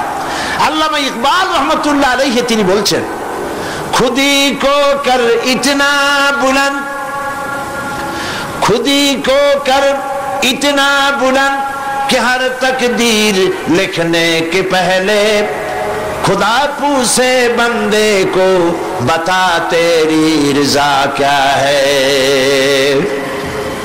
নিজের ব্যক্তিত্বের পরিস্ফুটন এভাবে গড়ে তোলো, পার্সোনালিটি, শখসিয়ত এভাবে তৈরি করো যাতে আল্লাহ পাক তোমার তকদির লেখার সময় তোমারে জিজ্ঞেস করে, বান্দা তুই বল তোর তকদিরটা আমি কিভাবে লিখবো। সুবহানাল্লাহ বলেন। এটাই হচ্ছে ইমানের প্রথম কথা। ইমান যে আনে তার মধ্যে মর্যাদার সৃষ্টি হয়, সে কোনো কিছুকে ভয় পায় না, আত্মমর্যাদা আসে। কারণ ইমান আনার আগে, খুব খেয়াল করুন, ইমান আনার আগ পর্যন্ত সে ভয় করত সাপকে, তাই সাপকে পূজা করত। সে ভয় পেত পাথরকে, তাই পাথর পূজা করত। সে ভয় পেত সূর্যকে, তাই সূর্যকে পূজা করত। সে ভয় পেত পানিকে, তাই পানি পূজা করত। ভয় পেত আগুনকে, তাই আগুনকে পূজা করত। ভয় পেত বিরাট গাছ, ওইটারই পূজা করত। যেটা বড় ওইটারই পূজা করত। কিন্তু ওর জানা নাই এর থেকে বড় এগুলি সৃষ্টি, এর থেকে যিনি সৃষ্টি করেছেন, সৃষ্টির শক্তি বেশি না স্রষ্টার শক্তি বেশি? তো পাগলের মতো এগুলোর সামনে মাথা নত করো কেন? এই জন্য ঈমান আনার আগে তার মধ্যে ব্যক্তিত্ব ছিল না। যেখানে যা দেখেছে মাথা নত করেছে, পূজা করেছে, অর্চনা করেছে। কিন্তু কোরআন তাকে শোনায়ছে, ইন্নাল্লাযীনা তাদউনা মিন দুনিল্লাহি ইবাদুন আমসালুকুম। আল্লাহ পাক বলেন, আমাকে বাদ দিয়ে এরা যেই সব জিনিসের পূজা করে, মাথা নত করে এবং ওদের কাছে শক্তি আছে বলে মনে করে, তোমাদের জেনে রাখা উচিত ওরা তোমার মতো আমার গোলাম। আল্লাহর প্রতি ঈমান আনায় মানুষ বিনয় এবং বিনম্র প্রকাশ করে, সে অহংকারী হতে পারে না। আল্লাহর উপরে যে ঈমান আনে সে অহংকারী হইতে পারে না, কারণ আল্লাহ বলে দিয়েছেন, ইয়া মাশারাল জিন্নি ওয়াল ইনস ইন ইসতাতা'তুম আন তানফুযু মিন আকতারিস সামাওয়াতি ওয়াল আরদ ফানফুযু লা তানফুযুনা ইল্লা বিসুলতান। যারা অহংকারী, যারা স্বৈরাচারী, যারা জালিম, আল্লাহ পাক তাদেরকে বলছেন, হে পৃথিবীর মানুষেরা, জেনেরা, যদি সম্ভব করতে পারো, আমার আইন ভালো লাগে না, আমার ইসলাম পছন্দ হয় না, আমার আলেম ভালো লাগে না, আমার কোরআন ভালো লাগে না, অবস্থা যদি এমনটি হয়, বেরিয়ে যাও, বেরিয়ে যাও। নাক্তারিস সামাওয়াতি ওয়াল আরদ, আমার সার্বভৌমত্বের ভেতর থেকে, আকাশের নিচের থেকে, জমিনের উপর থেকে বেরিয়ে যা। ফানফুযু লা তানফুযু ইল্লা বিসুলতান। কোথায় যাব? পালাবার জায়গা নাই, বেরোতে পারবে না। আকাশ আর জমিন দিয়ে প্যাকেট করে রেখেছি, পালাবার জায়গা নাই। কোথায় যাইবা? জুলুমের হাত যত আছে করতে থাকো, আর আল্লাহ রাব্বুল আলামিন দেখতেছেন। সুতরাং ইমানদার ব্যক্তি, তার মধ্যে বিনয় আসে, বিনম্র হয়। সে পয়সা করে আসে বলে অহংকার করে না, কারণ আল্লাহ বলেছেন, ওয়াল্লাহুল গানিয়্যু ওয়া আনতুমুল ফুকারা। আল্লাহ সাফ বলে দিয়েছেন, আল্লাহই হচ্ছেন কারো মুখাপেক্ষী নন, সম্পদশালী। আল্লাহর কোনো সম্পদের অভাব নাই। ওয়া আনতুমুল ফুকারা, দুনিয়ায় তোমরা যা বাস করো সব ফকিরের গোষ্ঠী, কিচ্ছু নাই তোমাদের। তোমাদের জাতি খাইয়া শেষ করে ভালো, আর আমার কাছে যা আছে আমি শুধু দিতে থাকি, আর ভাণ্ড শুধু ভরাই থাকে, মোটেও খালি হয় না। সুবহানাল্লাহ। কাজী মোমেন বান্দা সে অর্থ এবং বিত্তের অহংকার করে না, বিদ্যার অহংকার করে না। অর্থ বিত্ত কত আছে তোমার, কয় টাকার মালিক? আল্লাহ যদি ইচ্ছে করেন, ব্রেনের ভিতরে যদি টিউমার ঢুকায় দেন, ব্রেনের একটা নার্ভ আর একটা নার্ভের সাথে জড়াই দেবেন, জায়গা হবে কোথায়? হেমায়তপুর। হেমায়তপুর কোথায়? কাশি, পাবনা। সুতরাং আল্লাহ পাক ইচ্ছে করলে এটা করে দিতে পারেন, পারেন না? খুব করতে পারেন। হার্টের ভেতরে ক্যান্সার দিয়ে দিতে পারেন। 14 গোষ্ঠী বিক্রি করলেও ডাক্তারের পয়সা হবে না, পারেন না আল্লাহ পাক? পারেন কিনা? পারেন। সেই জন্য যত বড় ধনী হোক, পয়সার মানি হোক, আল্লাহর উপর ঈমান আনলে পরে যে গুণটা হয়, সে অহংকারী হয় না, বিনয়ী হয়। আল্লাহ রাব্বুল আলামিন কোরআনে কারীমের ভিতরে বলে দিয়েছেন, লিল্লাহি মা ফিস সামাওয়াতি ওয়া মা ফিল আরদ। যারা সামান্য একটু রাজত্ব পাইয়া ছোট্ট ছোট্ট একটা দেশের প্রেসিডেন্ট, প্রধানমন্ত্রী, কি হনুরে, এরকম একটা ভাব। আর্মি হাতে, বিডিআর হাতে, পুলিশ হাতে, যা খুশি তাই করি না। আল্লাহ পাক বলছেন লিল্লাহি মা ফিস সামাওয়াতি ওয়া মা ফিল আরদ, আকাশ আর জমিনের একচ্ছত্র মালিকানা কার? চিল্লায় বলুন আল্লাহ পাকের। সুতরাং তুমি মাতবাড়ি করে কদ্দূর পারবা? বেশি দূর যেতে পারবে না। গ্রামে গোয়াল আছে, গরু রাখে যে জায়গায়, ওই জায়গাটার নাম কি? গোয়াল। গভীর রাত্রে গরুর মালিক শুনতে পাচ্ছে গোয়াল ঘরে খুব শব্দ হচ্ছে। রাখালকে ডেকে বলছে, দেখতো কি কিসের শব্দ? ওই যে দেখে এসে জবাব দিচ্ছে যে গোয়ালে যে সাপটার শিং মোটা, তার গুতার চোটে ওই গোয়ালের মধ্যে যত গরু আছে কেউ টিকতে পারতেছে না, খালি গুতাইতেছে সমানে। মালিক কয় যে দীর্ঘদিন থেকে দেখতেছি এটার গুতার চোটে সমস্ত গরুগুলি অস্থির হয়ে যাচ্ছে, যা একটা মোটা দড়ি দিয়া, খাট্ট একটা দড়ি দিয়ে খুঁটির সাথে জড়ায় বাঁধতে রাখ গলাটারে। মোটা একটা দড়ি দিয়া গলার সাথে খুঁটির সাথে যদি বাঁধতে দেয়, এরপরে খালি ফোঁস করতে পারবে, গুতাইতে আর পারবে না। ঠিক অনুরূপ ভাবে কোন জনপদ থেকে, কোন দেশ থেকে যখন দেশের মানুষেরা, যখন দেশের নিরস্ত্র মানুষেরা, গরিব মানুষেরা যখন আল্লাহর দরবারে গভীর রাত্রে ফরিয়াদ তোলে, আল্লাহ জুলুমে অত্যাচারে জর্জরিত হয়ে গেলাম, মার খেতে খেতে শেষ হয়ে গেলাম, অত্যাচারে অত্যাচারিত হচ্ছি, চিৎকার মারতে থাকে, আল্লাহ পাক তখন তার নজর দিয়ে দেখেন। আল্লাহ তো দেখতেই থাকেন সব সময়ের জন্য। আল্লাহ পাক কার কারণে এগুলি হচ্ছে আল্লাহ পাক টের পান। শিং কারো কারো মোটা হয়েছে, আজরাইলকে পাঠায় দেন, যাও খাটো দড়ি দিয়ে বাঁধে থো। খাটো দড়ি কোনটা বুঝছেন? 3 হাত, 3 হাত কবর কোনটা? খাটো দড়ি দিয়ে বাঁধে থো। সুতরাং কত বড় বড় রাজা বাদশা ক্ষমতা এলো, মানুষের উপরে জুলুম করলো, আল্লাহ পাক তার ইন্তেকাম নিয়েছেন। সেই আল্লাহ এখন আর নাই, নাউজুবিল্লাহ। সে আল্লাহ আছেন কিনা? পূর্ণ শক্তিতে বহাল কিনা? হুয়াল হাইয়ুল কাইয়্যুম। এমন অবস্থা নয় যে বাংলাদেশে কি হচ্ছে আর আল্লাহ টের পাচ্ছেন না। কি বলেন?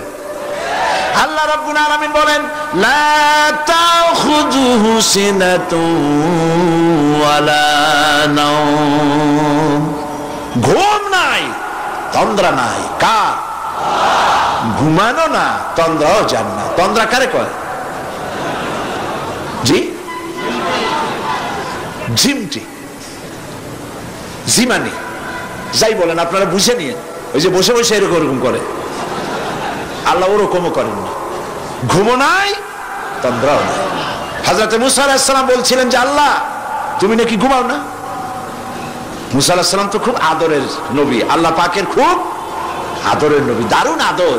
আল্লাহ পাক বলছেন, মুসা আমি তোমারে আমার জন্য বানাইছি। সুবহানাল্লাহ।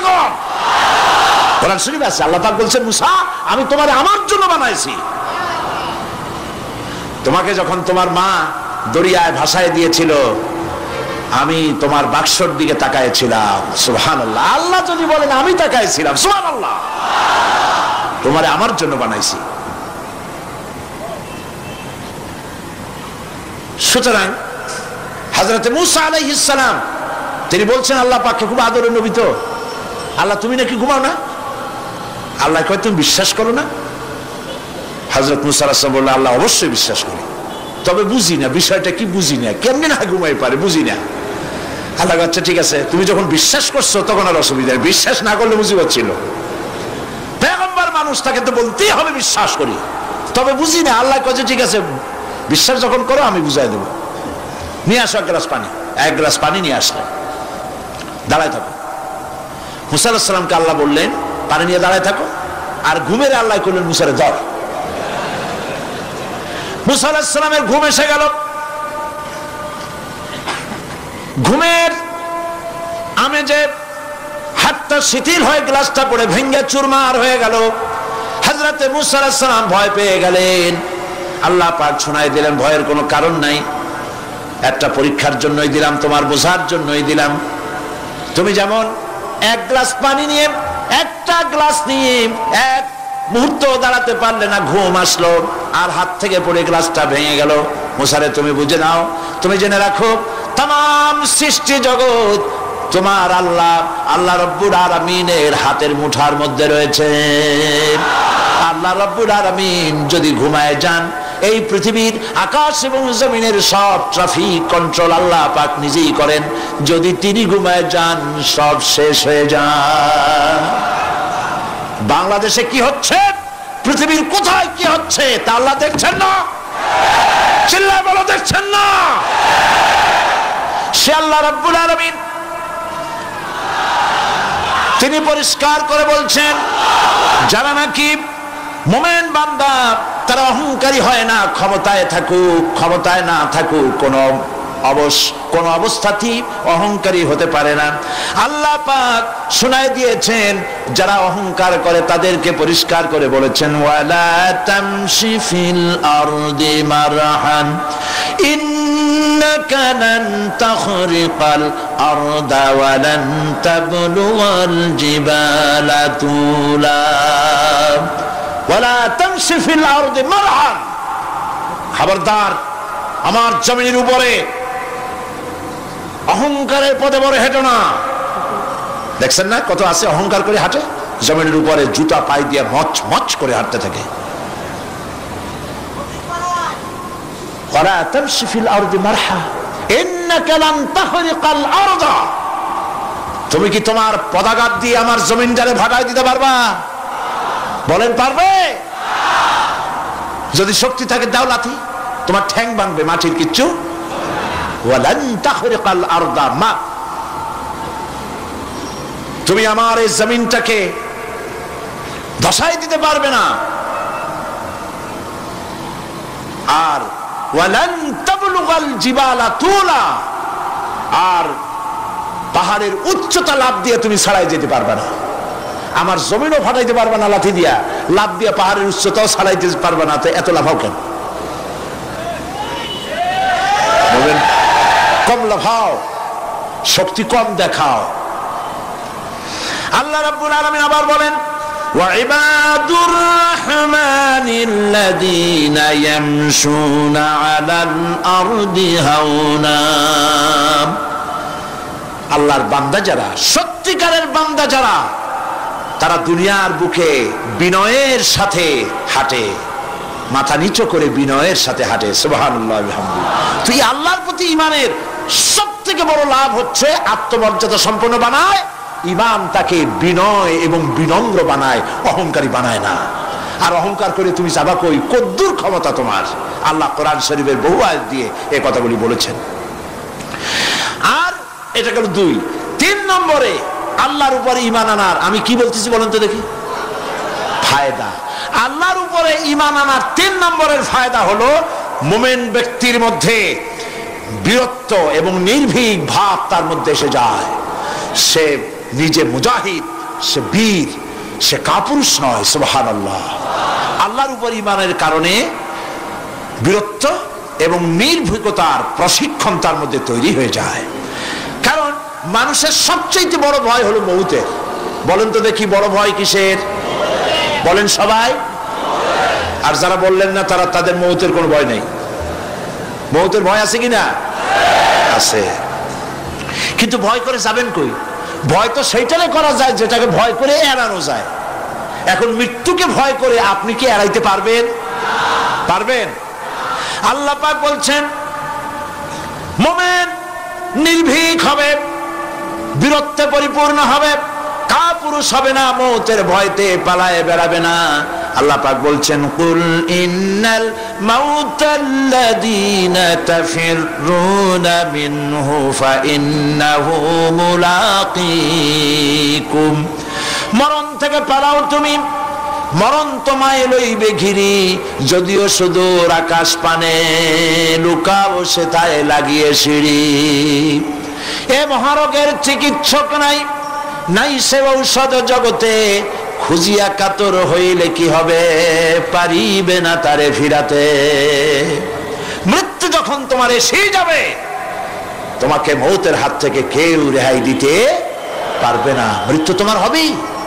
সুতরাং মৌত যখন হবে তখন তাকে ভয় করে তো কোনো লাভ নাই। আর মৃত্যু কোথায় হবে, কখন হবে, আমরা কেউ জানি না। জানেন, ওয়ামা তাদরি নাফসুম বিআইয়ি আরদিন তামুত, কোন মাঠে কোন ময়দানে কখন মৌত হবে কারো জানা নাই। এই গত নভেম্বর মাসের শেষ দিকে আমি লন্ডন সফর করেছিলাম। এক ভাইয়ের কাছে শুনলাম, আমি অবাক হয়ে গেলাম। তিনি পত্রিকা দেখে আমাকে বলেছেন, এক লোক 8 তলা থেকে 8 তলা বিল্ডিং এর ছাদের উপরে পড়ে গেছে। 8 তলা বিল্ডিং এর ছাদের উপর থেকে পড়িয়া তার কিছু হয় নাই, হাত পাও ভাঙে নাই, মরেও নেই, খালি কিছু চামড়া টামড়া ছিঁড়ে গেছে। তাড়াতাড়ি অ্যাম্বুলেন্স আসছে, অ্যাম্বুলেন্সে তাকে নিয়ে গেছে, হসপিটালে নিয়ে যাবে চামড়াগুলো সেলাই করে দেওয়ার জন্য। অ্যাম্বুলেন্সে উঠাইয়া তাড়াতাড়ি অ্যাম্বুলেন্স আসছে। দরজা যেভাবে লাগাইছে দরজাটা ভালোভাবে লাগে নাই। দেখেন নাই মাইক্রোবাসে বা অ্যাম্বুলেন্সে অনেক সময় দরজা এরকম মারে, মারার পরে অনেক সময় লাগে না, যার জন্য ড্রাইভার বলে যে দরজাটা ভালো করে লাগায় নেন, ঠিক না? দরজাটা ভালো করে লাগে নাই। সামনে চলতে গিয়ে এই গাড়িটার ব্রেক কষতে হয়েছে ড্রাইভারের কোনো কারণে। যেই না ব্রেক কষেছে আর অমনি দরজা যেটা লাগছিল না ভালো করে দরজাটা খুলে গেল। আর রুগীটা 8 তলা কাছে পড়ছিল, ওইটা ছিল পাশে, সে ছিটকে গিয়ে রাস্তায় পড়লো। আর একটা বাস সামনের থেকে এসে মাটিতে তাকে চ্যাপ্টা করে দিয়ে চলে গেল। শুনিয়া আমার মুখ থেকে বেরিয়ে গেল আল্লাহু আকবার। বলেন আল্লাহু আকবার। কি আল্লাহ পাকের কি প্রচন্ড ক্ষমতা, কি ইচ্ছা তার। মৃত্যুর জন্য সময় লাগবে, জায়গাও লাগবে, দুটো জিনিস এক হতে হবে। আল্লাহর যাকে যে মৃত্যু দিবেন, মৃত্যুর জন্য সময় এবং জায়গা দুটোর কম্বিনেশন হতে হবে। 8 তলা থেকে পড়বে ঠিক, কিন্তু মরবে না। আজরাইল অপেক্ষা করতেছে রাস্তায়, বাস আসবে যখন। 8 তলা থেকে পড়লো, অবিশ্বাস্য ভাবে লোকটা বেঁচে গেল। আর হসপিটালে তার যাওয়া হলো না, গাড়ির দরজা খুললো, রাস্তা দিয়ে পড়লো, আজরাইল দ্রুত তার কাম সেরে চলে গেল। সুতরাং মুমিন ব্যক্তি আল্লাহর উপর ঈমান আনার কারণে দুর্জয় মনোবল সৃষ্টি হয়। কাপুরুষ জীবনে কয়েকবার মরে, সাইকেলের টায়ার বাস্ট হয়েছে শুনে বেহুশ হয়, তারপরে ট্রাকের টায়ার বাস্ট হয়েছে শুনলে কানের তারা ফেটে যায়, বোম বাস্ট হয়েছে আওয়াজ শুনে হার্ট ফেল করে, পাতিশিয়ালের ডাক শুনলে কোনো হুশই থাকে না। এই হচ্ছে কাপুরুষদের কাজ। আর ইমানদার ব্যক্তি এগুলি পরোয়া করে না। তার জানা আছে যে আমার নির্ধারিত সময়ের এক মুহূর্ত আগে আমার মৌত হবে না। তো মৌত যখন আমার জন্য অবধারিত, দুনিয়ায় আসছি যখন, মৌত যখন হবেই, সেই মৌত বিড়ালের মতো হোক তা কি চান? পাতিশিয়ালের মতো হোক তা কি চান? আমি তো বলি যে বিড়ালের মতো 500 বছর বেঁচে থাকার কোনো লাভ নাই। সিংহের মতো 5 মিনিট বাঁচুন। মির্জাফরের মতো 50 বছর বেঁচে থাকায় লাভ নাই। খালিদ বিন ওলীদের মতো, সিরাজউদ্দৌলার মতো বেঁচে থাকুন।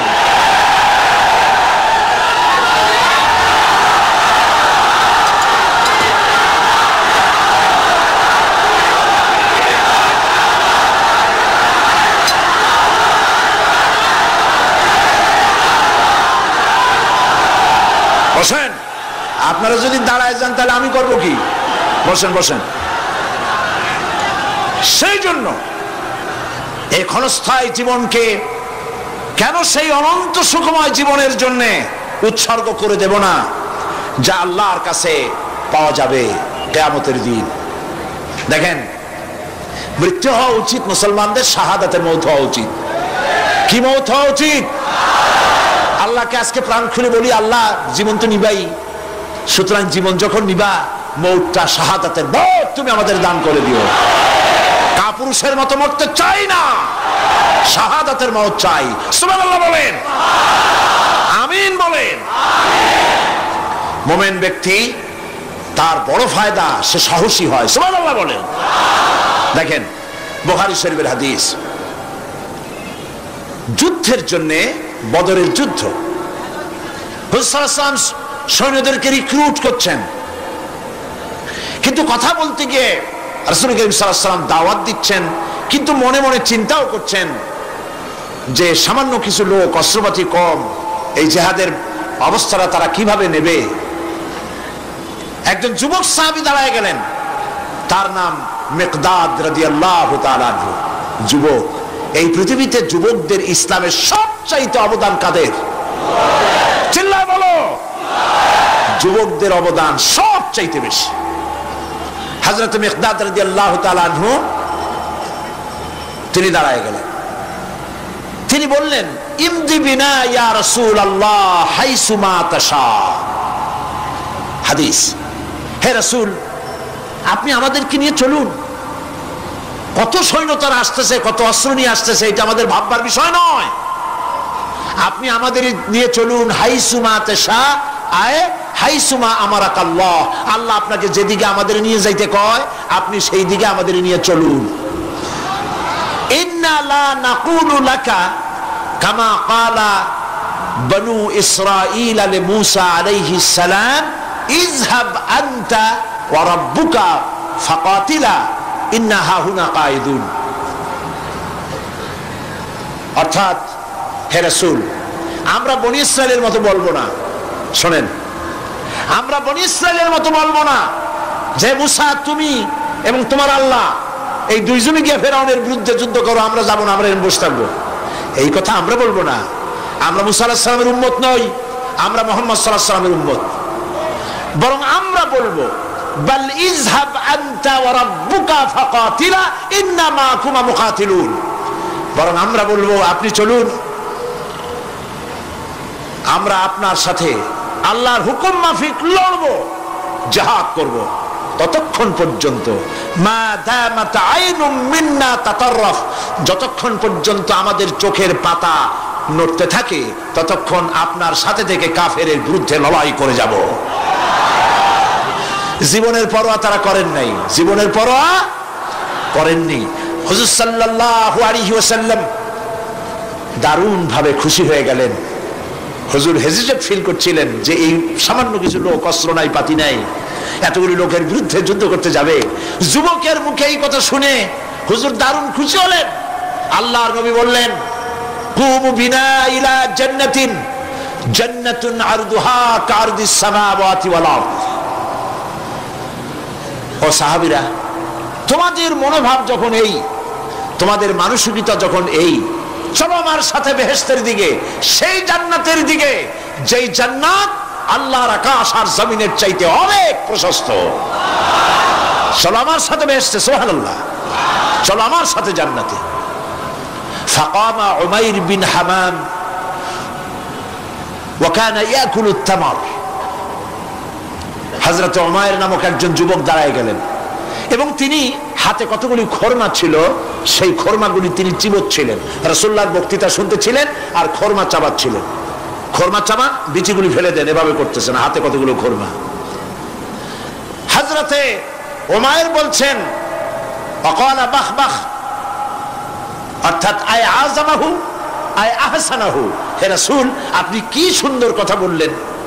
আপনার সাথে লড়াই করতে যাব কাফেরদের বিরুদ্ধে, সেই লড়াই করলে এমন বেহেশত পাবো যে বেহেশত হবে আকাশ আর জমিনের চাইতেও প্রশস্ত। তাহলে ওয়াল্লাহি হাত্তা আকুলাহুন্না ইন্নাহা লাহায়াতুন তাবিলা। তাহলে আমার হাতে যে খরমাগুলি আছে, এই সমস্ত খরমাগুলি খেতে গেলে কিন্তু অনেক সময় লেগে যাবে। এত সময় বেহেশতে যাওয়ার জন্য আমি তো তর সহ্য করতে পারবো না। ফারামাবিহিন্না, হাতের সব খরমা ভালাই দিলেন, যুদ্ধে ঝাঁপায় পড়লেন। অনেকক্ষণ কাফেরদের বিরুদ্ধে লড়াই করে হযরত উমাইর শাহাদাত বরণ করলেন। রাসূলুল্লাহ তার লাশের কাছে গিয়ে আঙ্গুল দিয়ে ইশারা করে বললেন, ইন্নাকা মিন আহলিহা। উমাইর, তুমি যেই বেহেশতে যাওয়ার জন্য খরমাগুলি খাওয়ার সময় পাচ্ছিলে না, তাড়াতাড়ি করে খরমাগুলি হাত দিয়ে ফেলে দিয়েছিলে, আমি আল্লাহর রাসূল, আমি সাক্ষী দিচ্ছি অবশ্যই আল্লাহর সেই জান্নাত তোমার জন্য অবধারিত। মুমিন ব্যক্তি সে কখনো মৃত্যুর ভয়ে উদ্দেশ্য হাসিল থেকে চুপ করে বসে থাকে না। সে ভয় করে কেবলমাত্র কাকে? সে মৃত্যুর ভয়। মৃত্যু হবেই, এবং আমার জন্যে বিশ্বাস রাখতে হবে, আমার জন্যে যদি কোনো বুলেট এর উপরে আমার নাম লেখা থাকে, পৃথিবীর সমস্ত মানুষ আমাকে পাহারা দিয়ে সেই বুলেট থেকে আমাকে রক্ষা করতে পারবে না। আর যদি কোনো বুলেটে আমার নাম লেখা না থাকে, সারা পৃথিবীর সমস্ত মানুষ বৃষ্টির মতো গুলি বর্ষণ করলেও একটি গুলিও আমাকে বিদ্ধ করতে পারবে না। এটার নাম হলো ঈমান। এটার নাম কি? এই ঈমান পেলাম কোথায়? কোথায় পেলাম? কোরআন শরীফে। কোথায় পেয়েছি? আল্লাহ রাব্বুল আলামিন বলেন, ওয়ামা হুম বিদাররিনা বিহি মিন আহাদিন ইল্লা বিইজনিল্লাহ।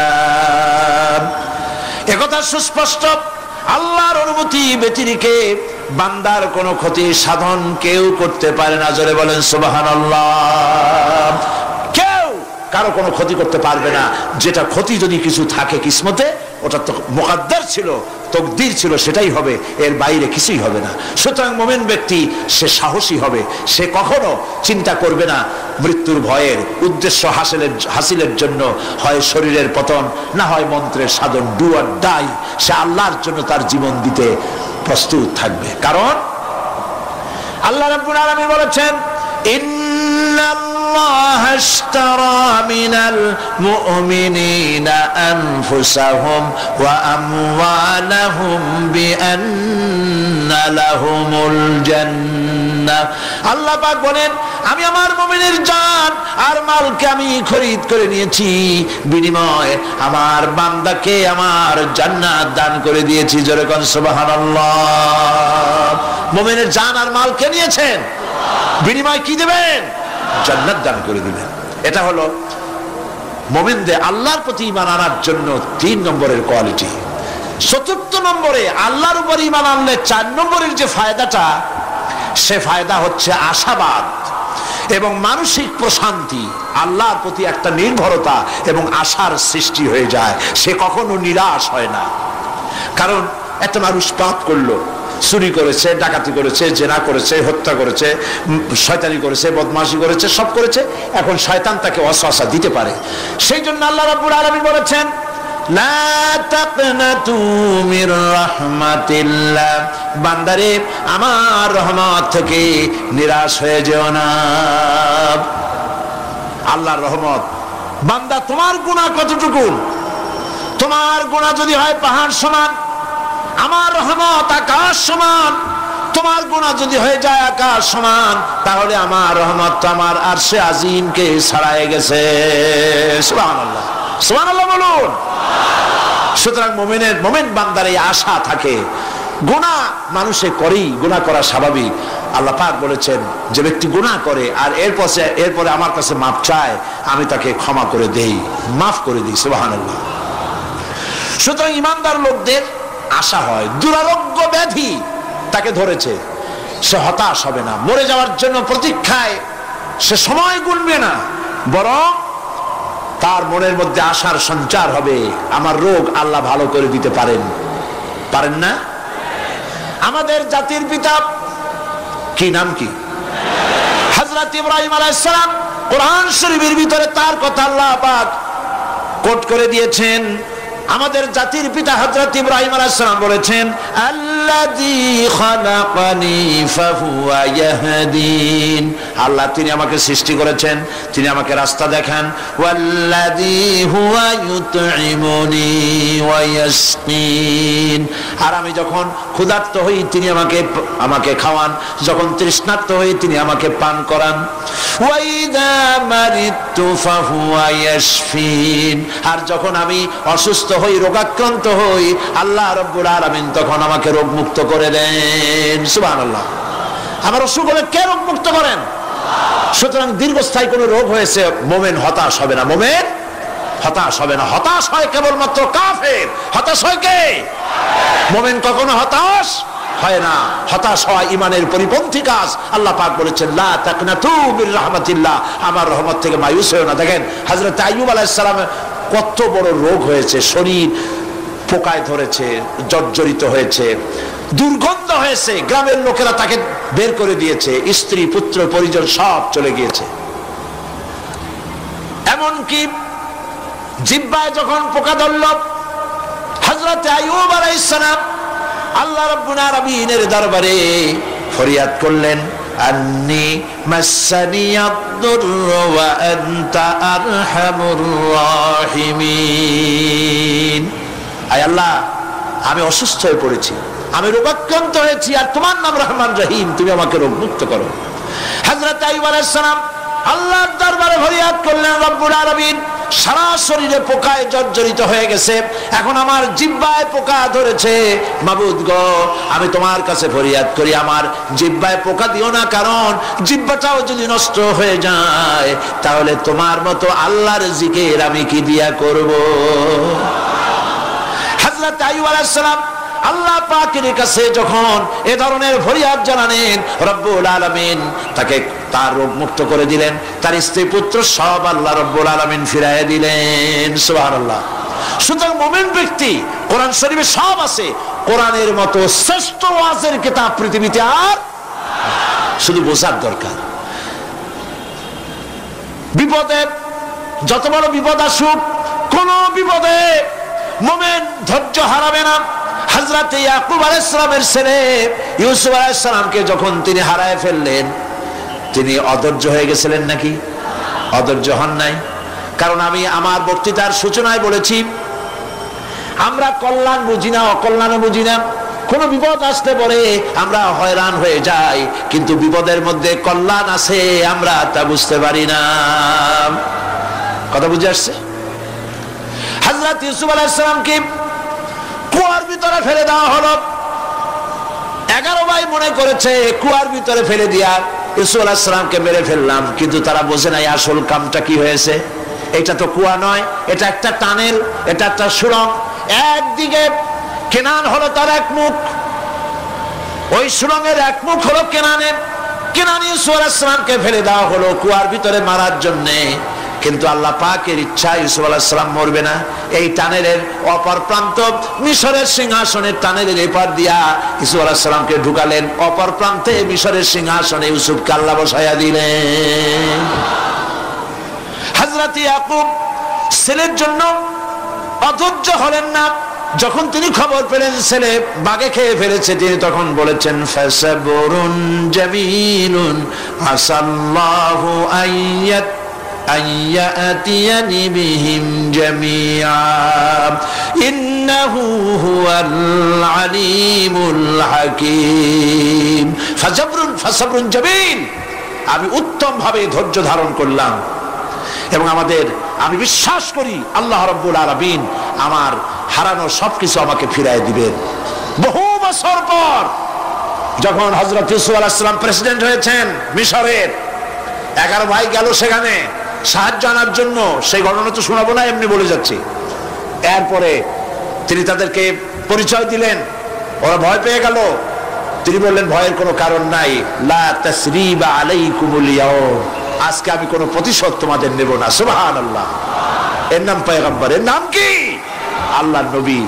আমি আজকে কোনো প্রতিশোধ তোমাদের নেব না, তোমরা যাও। পিতার অবস্থা তিনি জানলেন, কাঁদতে কাঁদতে পিতার চোখ দুটো নষ্ট হয়ে গেছে। ইয়াকুব আলাইহিস সালাম, হযরত ইউসুফ আলাইহিস সালাম বললেন, যাও।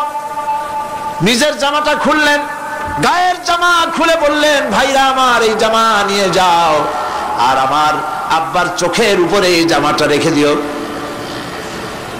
ছেলেরা যখন হযরত ইউসুফ আলাইহিস সালামের জামা নিয়ে মিশর থেকে রওনা করেছে, গল্প নয়, উপন্যাস নয়, আল্লাহ পাক এই কোরআন শরীফে সূরা ইউসুফে বলেছেন, জামা নিয়ে মিশর থেকে রওনা করেছেন। কোথায় মিশর আর কোথায় কেনান? কেনানে বসে হযরত ইয়াকুব আলাইহিস সালাম বলছেন, তোমরা যদি আমাকে মতিভ্রম পাগল যদি মনে না করো, তাহলে একটা কথা বলি, আমার নাকে এখন আমি ইউসুফের গন্ধ পেতেছি। তোমরা যদি আমাকে মতিভ্রম না করো, তাহলে আমি বলি আমি কিন্তু ইউসুফের গন্ধ পেতেছি। সুবহানাল্লাহ। হযরত ইউসুফ আলাইহিস সালামের জামা এনে ভাইরা যখন হযরত ইউসুফের চোখের উপরে রেখে দিলেন, হযরত ইয়াকুবের দুটো চোখ সাথে সাথে আল্লাহ ভালো করে দিলেন। ফাসাবরুন জামিল, ধৈর্য ধরো। ইমানদার ব্যক্তি আশার উপরে তার জীবন বাঁচে, কারণ যত বড় বিপদ আসুক না কেন, আশ্রয় পাওয়ার একটা জায়গা আছে, তার নাম হলো আল্লাহ। নাম কি? বলেন আল্লাহ। সবাই বলেন আল্লাহ আল্লাহ আল্লাহ আল্লাহ। হযরত ইউনূস আলাইহিস সালাম মাছটাকে গিলে ফেলে দিল, মাছটাকে গিলে মাটির অতল তলদেশে চলে গেছে। এত বড় বিপদ পৃথিবীর কোন মানুষের হতে পারে নাকি বলেন? কি বলেন? মাছের পেটের ভিতরে জানালা নাই, দরজা নাই, বেরোবার কোনো পথ নাই, মাছ গেছে পানির অতল তলদেশ। আল্লাহ পাক কোরআন শরীফের ভিতরে মানুষকে শোনান, আল্লাহ ওয়াজ করছেন, সুবহানাল্লাহ বলেন। আল্লাহ পৃথিবীর মানুষকে ওয়াজ করছেন, দুনিয়ার মানুষকে শোনান। আমার ইউনূস তো ধৈর্য হারা হয় নাই। ওয়াযান্নুন ইয যাহাবা মুগাদিবান ফাযান্না আন লান নাকদিরা আলাইহি ফানাদা ফিয-যুলুমাতি আন লা ইলাহা ইল্লা আনতা সুবহানাকা ইন্নী কুনতু মিনাজ জালিমিন।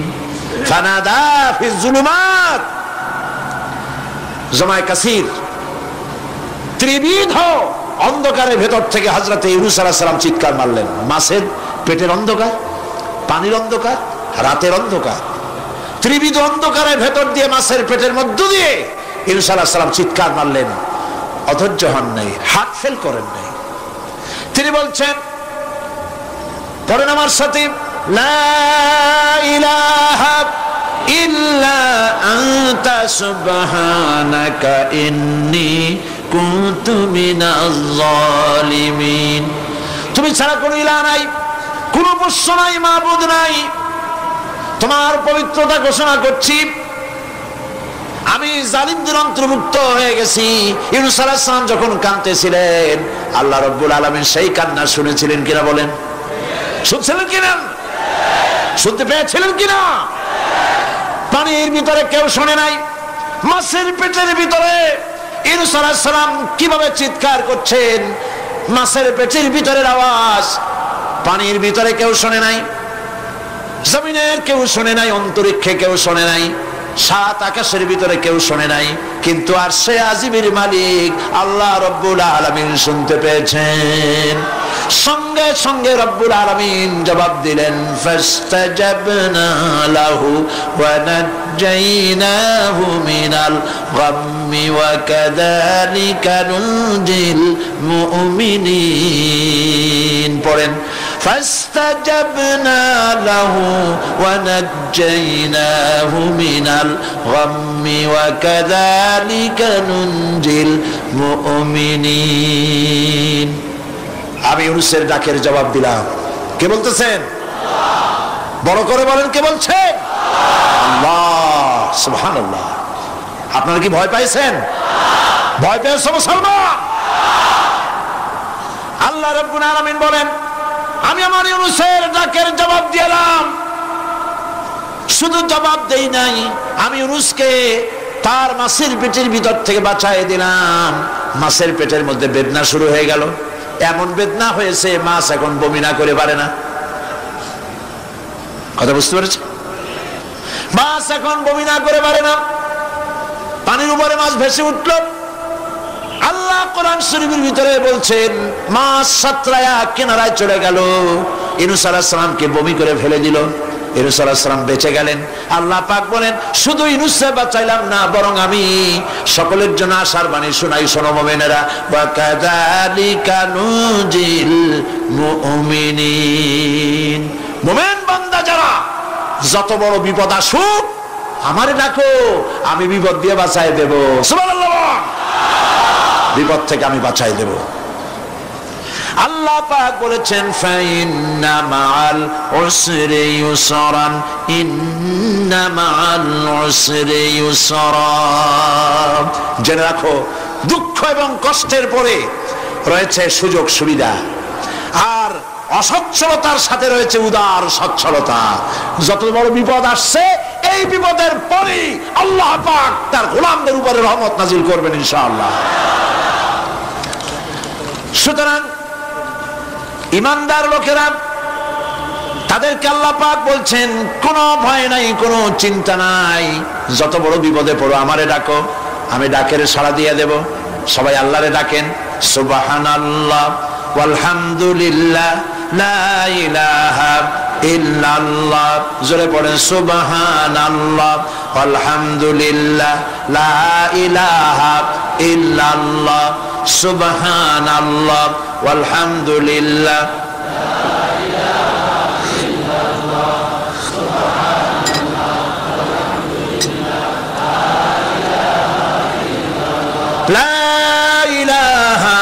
ইল্লাল্লাহু মুহাম্মাদুর রাসূলুল্লাহ। আল্লাহর উপরে ঈমান আনলে যত ফায়দা হয় এত ফায়দা দুনিয়ায় কোথাও নাই। সুবহানাল্লাহ। আল্লাহর উপর ঈমান আনার ৫ম নম্বরের ফায়দা কটা বলছি? 5টা বলছি। আপনাদের অসুবিধা হচ্ছে নাকি? তাড়াতাড়ি শেষ করতেছে। 6টা বলবো, এ হলো ৫ম নম্বর। তারপর আমরা দোয়া করব। দোয়ার দরকার আছে কিনা এই সময়? ৫ম নম্বরে আল্লাহর উপরে ঈমান আনলে পরে আরেকটি বড় ফায়দা, সেটা হলো কঠিন এবং কঠোর বিপদে আল্লাহ পাক তার মধ্যে অবিচলতার এবং ধৈর্য ধরার তৌফিক দিয়ে দেন। সুবহানাল্লাহ। যত বড় বিপদ আসুক সেই বিপদে মুসিবতে আল্লাহ পাক মুমিনদেরকে আল্লাহর উপরে নির্ভরতা শিখায় দেন। সুবহানাল্লাহ। কারণ মুমিনদের জানা আছে যে ঈমানদারদের বিপদ নতুন কিছু নয়, একেবারে আদম আলাইহিস সালাম থেকে শুরু হয়ে আসছে, ঠিক কি না? আদম আলাইহিস সালামের বিপদ হয় নাই? আদম আলাইহিস সালামের বিপদ কি? শয়তান। তার বিপদ কি? শয়তান ছিল বিপদ। প্রত্যেক নবীর সময়ই মানুষের নবীদের কষ্ট দিয়েছে, তাই নাই? বিশ্বকবি ইকবাল বলেছেন, सतीजा का रहा है अजल से ताइमरोज, सतीजा का रहा है अजल से ताइमरोज, चरागे मुस्तफा भी से शरारे बुलहबीस। আবহমান কাল থেকে শুরু করে মুহাম্মদ সাল্লাল্লাহু আলাইহি ওয়াসাল্লামের চারাগকে, নূরকে, ঈমানকে, ইসলামকে নিভায় দেওয়ার জন্য আবু জাহেলের গোষ্ঠীরা চিরকাল চেষ্টা করেছে। সব চেষ্টা কর্পূরের মতো উড়ে গেছে, মুহাম্মদ সাল্লাল্লাহু আলাইহি ওয়াসাল্লামের চারাগ টিম টিম করে জ্বলতে রয়েছে। আল্লাহ পাক বলছেন, ইউরিদুনা লিইউতফিউ নূরাল্লাহি বিআফওয়াহিহিম ওয়াল্লাহু মুতিম্মু নূরিহি ওয়ালাউ কারিহাল কাফিরুন। ওরা চায় মুখের ফু দিয়া, কারা? কাফেরেরা। ইসলাম সহ্য করতে পারে না যারা, ওরা চায় মুখের ফু দিয়া আমার আলোটাকে নির্বাপিত করে দেবে। আল্লাহ পাক বলেন, ওয়াল্লাহু মুতিম্মু নূরি, আমি আমার নূরকে পূর্ণতা দান করব, তাতে কাফির বেঈমানদের মনের ভিতরে যত জ্বালা হোক, যন্ত্রণা হোক, ওদের কলজা যত পুরুক, ইসলাম তার বিজয় পতাকা নিয়ে উঠবেই, কেউ ঠেকাতে পারবে না। আল্লাহ রাব্বুল আলামিন, আল্লাহ পাক বলছেন, ওয়া কাযালিকা জাআলনা লিকুল্লি নাবিয়্যিন আদুওয়াম মিনাল মুজরিমিন। আর এমনি করে আমি সকল নবীর শত্রু বানিয়েছি সব পাপিষ্ঠ অপরাধপ্রবণ লোকদের। শুনছেন কথা? শোনেন নাই? আল্লাহ পাক বলছেন, দুনিয়ার সব নবীদের,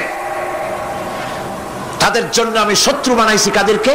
যারা সব থেকে বেশি পাপিষ্ঠ, অপরাধ প্রবণ। এরা হচ্ছে নবীর দুশমন, এরা সব নবীদের সাথে দুশমনি করেছে। আজও দেশের আলেমদের সাথে দুশমনি করে সবচাইতে বড় পাপিষ্ঠরা। এটা কোরআন। এটা কি? কোরআন। জোরে বলেন, এটা কি? আল্লাহ রাব্বুল আলামিন বলছেন, ওয়া কাযালিকা জাআলনা লিকুল্লি নাবিয়্যিন আদুওয়াম মিনাল মুজরিমিন। সব পাপীরা, পাপিষ্ঠরা আমার দ্বীনের দাওয়াত যারা দেয় তাদেরকে জীবনের দুশমন মনে করে। কেন? শোনেন, আমি কার ওয়াজ শোনাচ্ছি? কার ওয়াজ শোনাচ্ছি? আমার আল্লাহর ওয়াজ। অপরাধটা কি? নবীদের বিরুদ্ধে, নবীর ওয়ারিস ওয়ারাসাতুল আম্বিয়া কারা, তো তাদের বিরুদ্ধে তাদের অপরাধটা কি? তাদের অপরাধ সম্পর্কে আল্লাহ নিজে বলেন, وَمَا نَقَمُوا مِنْهُمْ إِلَّا أَن يُؤْمِنُوا بِاللَّهِ الْعَزِيزِ الْحَمِيدِ। এদের বিরুদ্ধে অ্যাকশন নেওয়ার আর কোনো অপরাধ ওদের নাই। ওদের একমাত্র অপরাধ, ওরা আল্লাহর জমিনে আল্লাহর আইন প্রতিষ্ঠা করতে চায়। এটাই হচ্ছে অপরাধ। এই অপরাধে নবীদের শাস্তি হয়েছে, নবীরা মার খেয়েছেন, সাহাবায়ে কেরাম মার খেয়েছেন। আমরা তো সাহাবায়ে কেরামের জুতার ধুলার সমান নই, সুতরাং এগুলি আমাদের পাওনা। এই রক্তের বিনিময়, জীবনের বিনিময় আল্লাহ পাক তার দ্বীনকে প্রতিষ্ঠা করবেন ইনশাআল্লাহ। হযরতে খাব্বাব, বুখারী শুনুন, বুখারীর হাদিস। আমি কোনো কথা বানিয়ে বলি না, আমি লেখাপড়া করি, পড়াশোনা করি, চোখে দেখি, তারপরে কথা বলার চেষ্টা করি। বাজে গপ্প কিস্সা কাহিনী বলার অভ্যাস আমার কোনো কালে ছিল না, নাই। রাসূল করিম সাল্লাল্লাহু আলাইহি ওয়াসাল্লামের মতো মানুষ, ওনার মতো মানুষ, আহারে, তার চাইতে শ্রেষ্ঠ মানুষ কি পৃথিবীতে আছে? তিনি মার খাইছেন না খান নাই? আহা, কিভাবে তাকে মারলো! গলায় চাদর দিয়ে পেঁচাইয়া আছাড় মেরে ফেলে দিয়ে তারপরে তাকে প্রহার করা হয়েছে। আবু জাহেল মেরেছে, বেহুশ হয়ে গেছেন হুজুর। হযরত হামজা তখনও কাফের ছিলেন। শিকার থেকে ফিরে এসে মুহাম্মদ সাল্লাল্লাহু আলাইহি ওয়াসাল্লামের অবস্থা দেখে পায়ের রক্ত মাথায় উঠে গেছে। আপন ভাইয়ের ছেলে, আর এমন ছেলে। চলে গেলেন আবু জাহেলের বাড়ি, বললেন, আবু জাহেল, তুই নাকি মুহাম্মদ সাল্লাল্লাহু আলাইহি ওয়াসাল্লাম মারছিস? কেন মারলি? তিনি তো ভালো কথাই বলেন, সব সময় বলেন সত্য কথা বলো, মানুষের উপকার করো, এতিমকে আশ্রয় দাও। এত সুন্দর সুন্দর ভালো ভালো কথা বলেন, তার মতো ভালো মানুষ তো দুনিয়ায় দেখি নেই। মারলি কেন? তুই কি মনে করছিস যে আব্দুল্লাহ মারা গেছে বলে এতিম হয়ে গেছে মুহাম্মদ সাল্লাল্লাহু আলাইহি ওয়াসাল্লাম? তোর মনে রাখা উচিত, আব্দুল্লাহ মারা গেছে, হামজা মরে নাই। হযরত হামজা ধনুক বাইর করলেন, এক বাড়ি মারলেন মাথার উপরে, মাথা ফাটা রক্ত বেরিয়ে গেল। হামজা হন হন করে হেঁটে এলেন রাসূলের কাছে। হুজুরের অসুস্থ দেহ মোবারক কোলে উঠায় নিয়ে বললেন, বাবা, তার মস্তক মোবারক কোলে উঠায় দিয়ে বললেন, আমি আবু জাহেলের মাথা ফাটিয়ে রক্ত বের করে দিয়ে এসেছি, তুমি একটু খুশি হও। হুজুর বললেন, চাচা, কার মাথা ফাটাইছেন, কার রক্ত বের করেছেন, এই কথা বলে তো আমাকে আপনি খুশি করতে পারবেন না। তিনি বললেন, বাবা, তুমি কি হলে খুশি হও? তিনি বললেন, আমি খুশি হই চাচা, তোমার মুখে যদি একটা বার আমি ঈমানের কলেমা শুনতে পাই। হযরতে হামজা বললেন, মুহাম্মদ সাল্লাল্লাহু আলাইহি ওয়াসাল্লাম, আমার বুঝতে মোটেও কষ্ট হয়নি, তুমি কোনো সাধারণ মানুষ নও।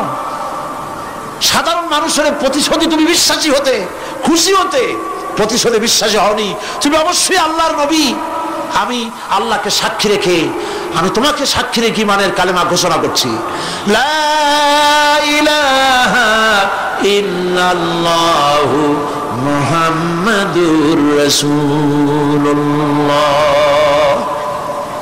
ভাইরা আমার, আল্লাহর দ্বীন প্রতিষ্ঠার জন্য আমার নবীদেরকে কষ্ট করতে হয়েছে, সাহাবায়ে কেরামদেরকে কষ্ট করতে হয়েছে, আল্লাহর ওলিদেরকে। ইমাম আবু হানিফা রাহমাতুল্লাহ আলাইহিকে 8 বছর জেলের মধ্যে রাখা হয়েছিল। ইমাম আহমদ বিন হাম্বলকে চাবুক মেরে মেরে গায়ের গোশত আর চামড়া তুলে ফেলে দেওয়া হয়েছিল। তারপরেও তা বাতিলের সামনে মাথা নত করে নাই। এর নাম হচ্ছে ইসলাম। এর নাম কি? বুখারীর হাদিস, হযরত খাব্বাব বিন আরিত রাদিয়াল্লাহু তাআলা আনহু। বুখারীতে হাদিসটা ভাবে এসেছে, ওয়ান খাব্বাব বিন আরিত রাদিয়াল্লাহু তাআলা আনহু আন্নাহু قال قال شكونا الى رسول الله صلى الله عليه وسلم وهو متوسد بردة له في ظل الكعبة। তিনি বললেন, আমরা রাসূলের কাছে গেলাম, যাই দেখি রাসূল করিম সাল্লাল্লাহু আলাইহি ওয়াসাল্লাম কাবা শরীফের ছায়ায় আরাম ফরমাচ্ছেন। আমরা কাছে গিয়ে বললাম, আলা তাস্তানসিরু লানা আলা তাদউ লানা ইয়া রাসূলুল্লাহ, হে রাসূল, আপনি কি আমাদের জন্য দোয়া করবেন না? আমরা তো মার খেতে খেতে শেষ হয়ে গেলাম। আমাদের খাব্বাবকে, খুবাইবকে, আম্মারকে, সুমাইয়াকে মেরে শেষ করে দিল। ওরা আমাদেরকে না খাওয়ায় রাখে, সারা রাত খেতে দেয় না, ঘুমাতে দেয় না। তারা আমাদের বেলালকে মেরে মেরে রক্তাক্ত করে উত্তপ্ত মরুভূমির উপরে চিৎ করে শোয়ায়, বুকের উপরে পাথর চাপা দিয়ে রেখেছে। ওরা সাহাবায়ে কেরামদেরকে মারতেছে, না খাওয়ায় রাখতেছে। হুজুর, আপনি কি আল্লাহর কাছে দোয়া করবেন না? এখনো কি দোয়ার সময় আসে নাই? হাদিস শরীফে এসেছে, হুজুর সাল্লাল্লাহু আলাইহি ওয়াসাল্লাম উঠে বসলেন, বললেন, ও হাব্বাব, তোমাদের আগে এই পৃথিবীতে যারা দ্বীনের দাওয়াত নিয়ে এসেছিলেন, সমকালীন রাষ্ট্র শক্তি তাদেরকে ধরত, ফায়ুহাজুর রাজুলু ফায়ুহফারু লাহু ফিল আরদ, তাদেরকে ধরে তাদের জন্য কবর খনন করা হতো জীবিত মানুষের জন্য। ফায়ুজআলু ফিহা, এরপরে সেই গর্তের ভিতরে তার কোমর পর্যন্ত গেড়ে দেওয়া হতো। সুম্মা ইউতা বিল মানশার, এরপরে করাত আনা হতো। ফায়ুদাউ আলা রাসিহি, এরপরে সেই করাত তার মাথার উপরে রাখা হতো। ফায়ুজআলু নিসফাইন, করাত দিয়া ঘষে ঘষে চিরে চিরে জীবিত মানুষকে দ্বিখণ্ডিত করে ফেলে দেওয়া হতো। মা ইয়াসুদ্দুহু যালিকা আন দীনিহি, এত কষ্ট দেওয়ার পরেও আল্লাহর গোলামদেরকে এক চুল জায়গা দিন থেকে সরায় দেওয়া যায় নাই। ওয়াল্লাহি ওয়াল্লাহি, ও হাব্বাব, আমি আল্লাহর নামে কসম করি,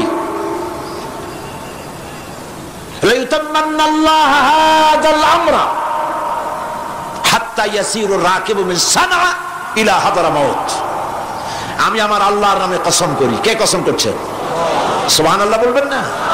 রাসূলুল্লাহ কসম করছেন, আমি কসম করি আল্লাহর, সেদিন বেশি দূরে নয় যেদিন ইয়েমেনের রাজধানী সানা থেকে শুরু করে হাজরামাউত পর্যন্ত হাজার হাজার মাইল সওদাগরেরা তাদের পণ্য নিয়ে, মহিলারা তাদের সৌন্দর্যের পসরা নিয়ে একাকিনী অথবা দলবদ্ধভাবে যাতায়াত করবে মরুভূমির উপর দিয়ে। লা ইয়াখাফু ইল্লাল্লাহ, আল্লাহ ছাড়া তাদের অন্তঃকরণে কোনো ভয় থাকবে না। ওয়ালাকিন্নাকুম তাস্তাজিলুন, তোমরা বড্ড তাড়াহুড়ো করছো, অপেক্ষা করো, সেরকম সময় আসবে।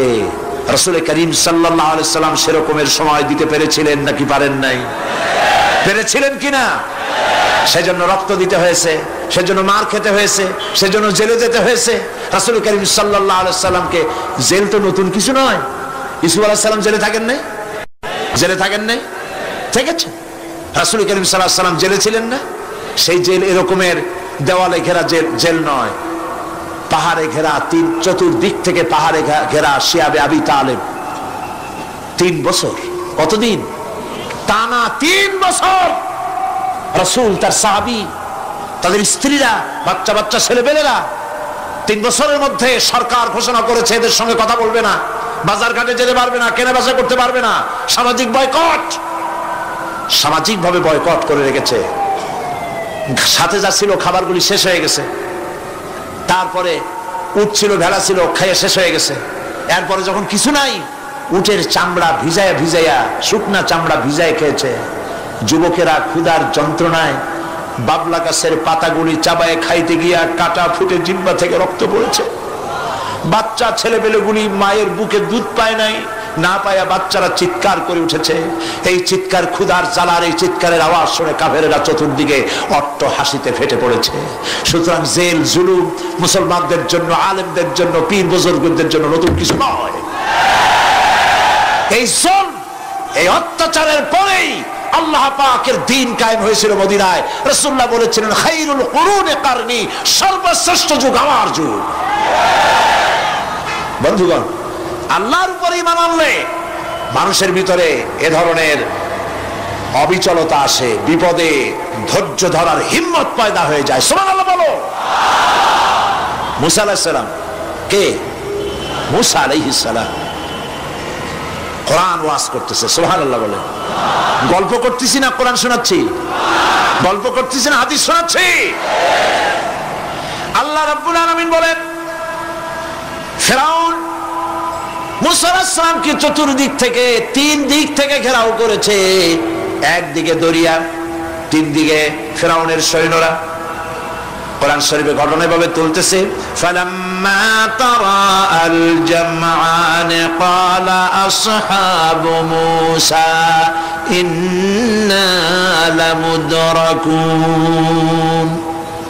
মূসা আলাইহিস সালামের সাথীরা বলছেন, হে মূসা, আমরা তো পাকড়াও হয়ে গেছি, পালাবার কোনো পথ নাই, মরছি।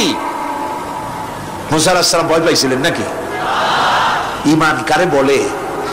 হযরত মূসা আলাইহিস সালাম বললেন, কাল্লা ইন্না মা'য়া রাব্বী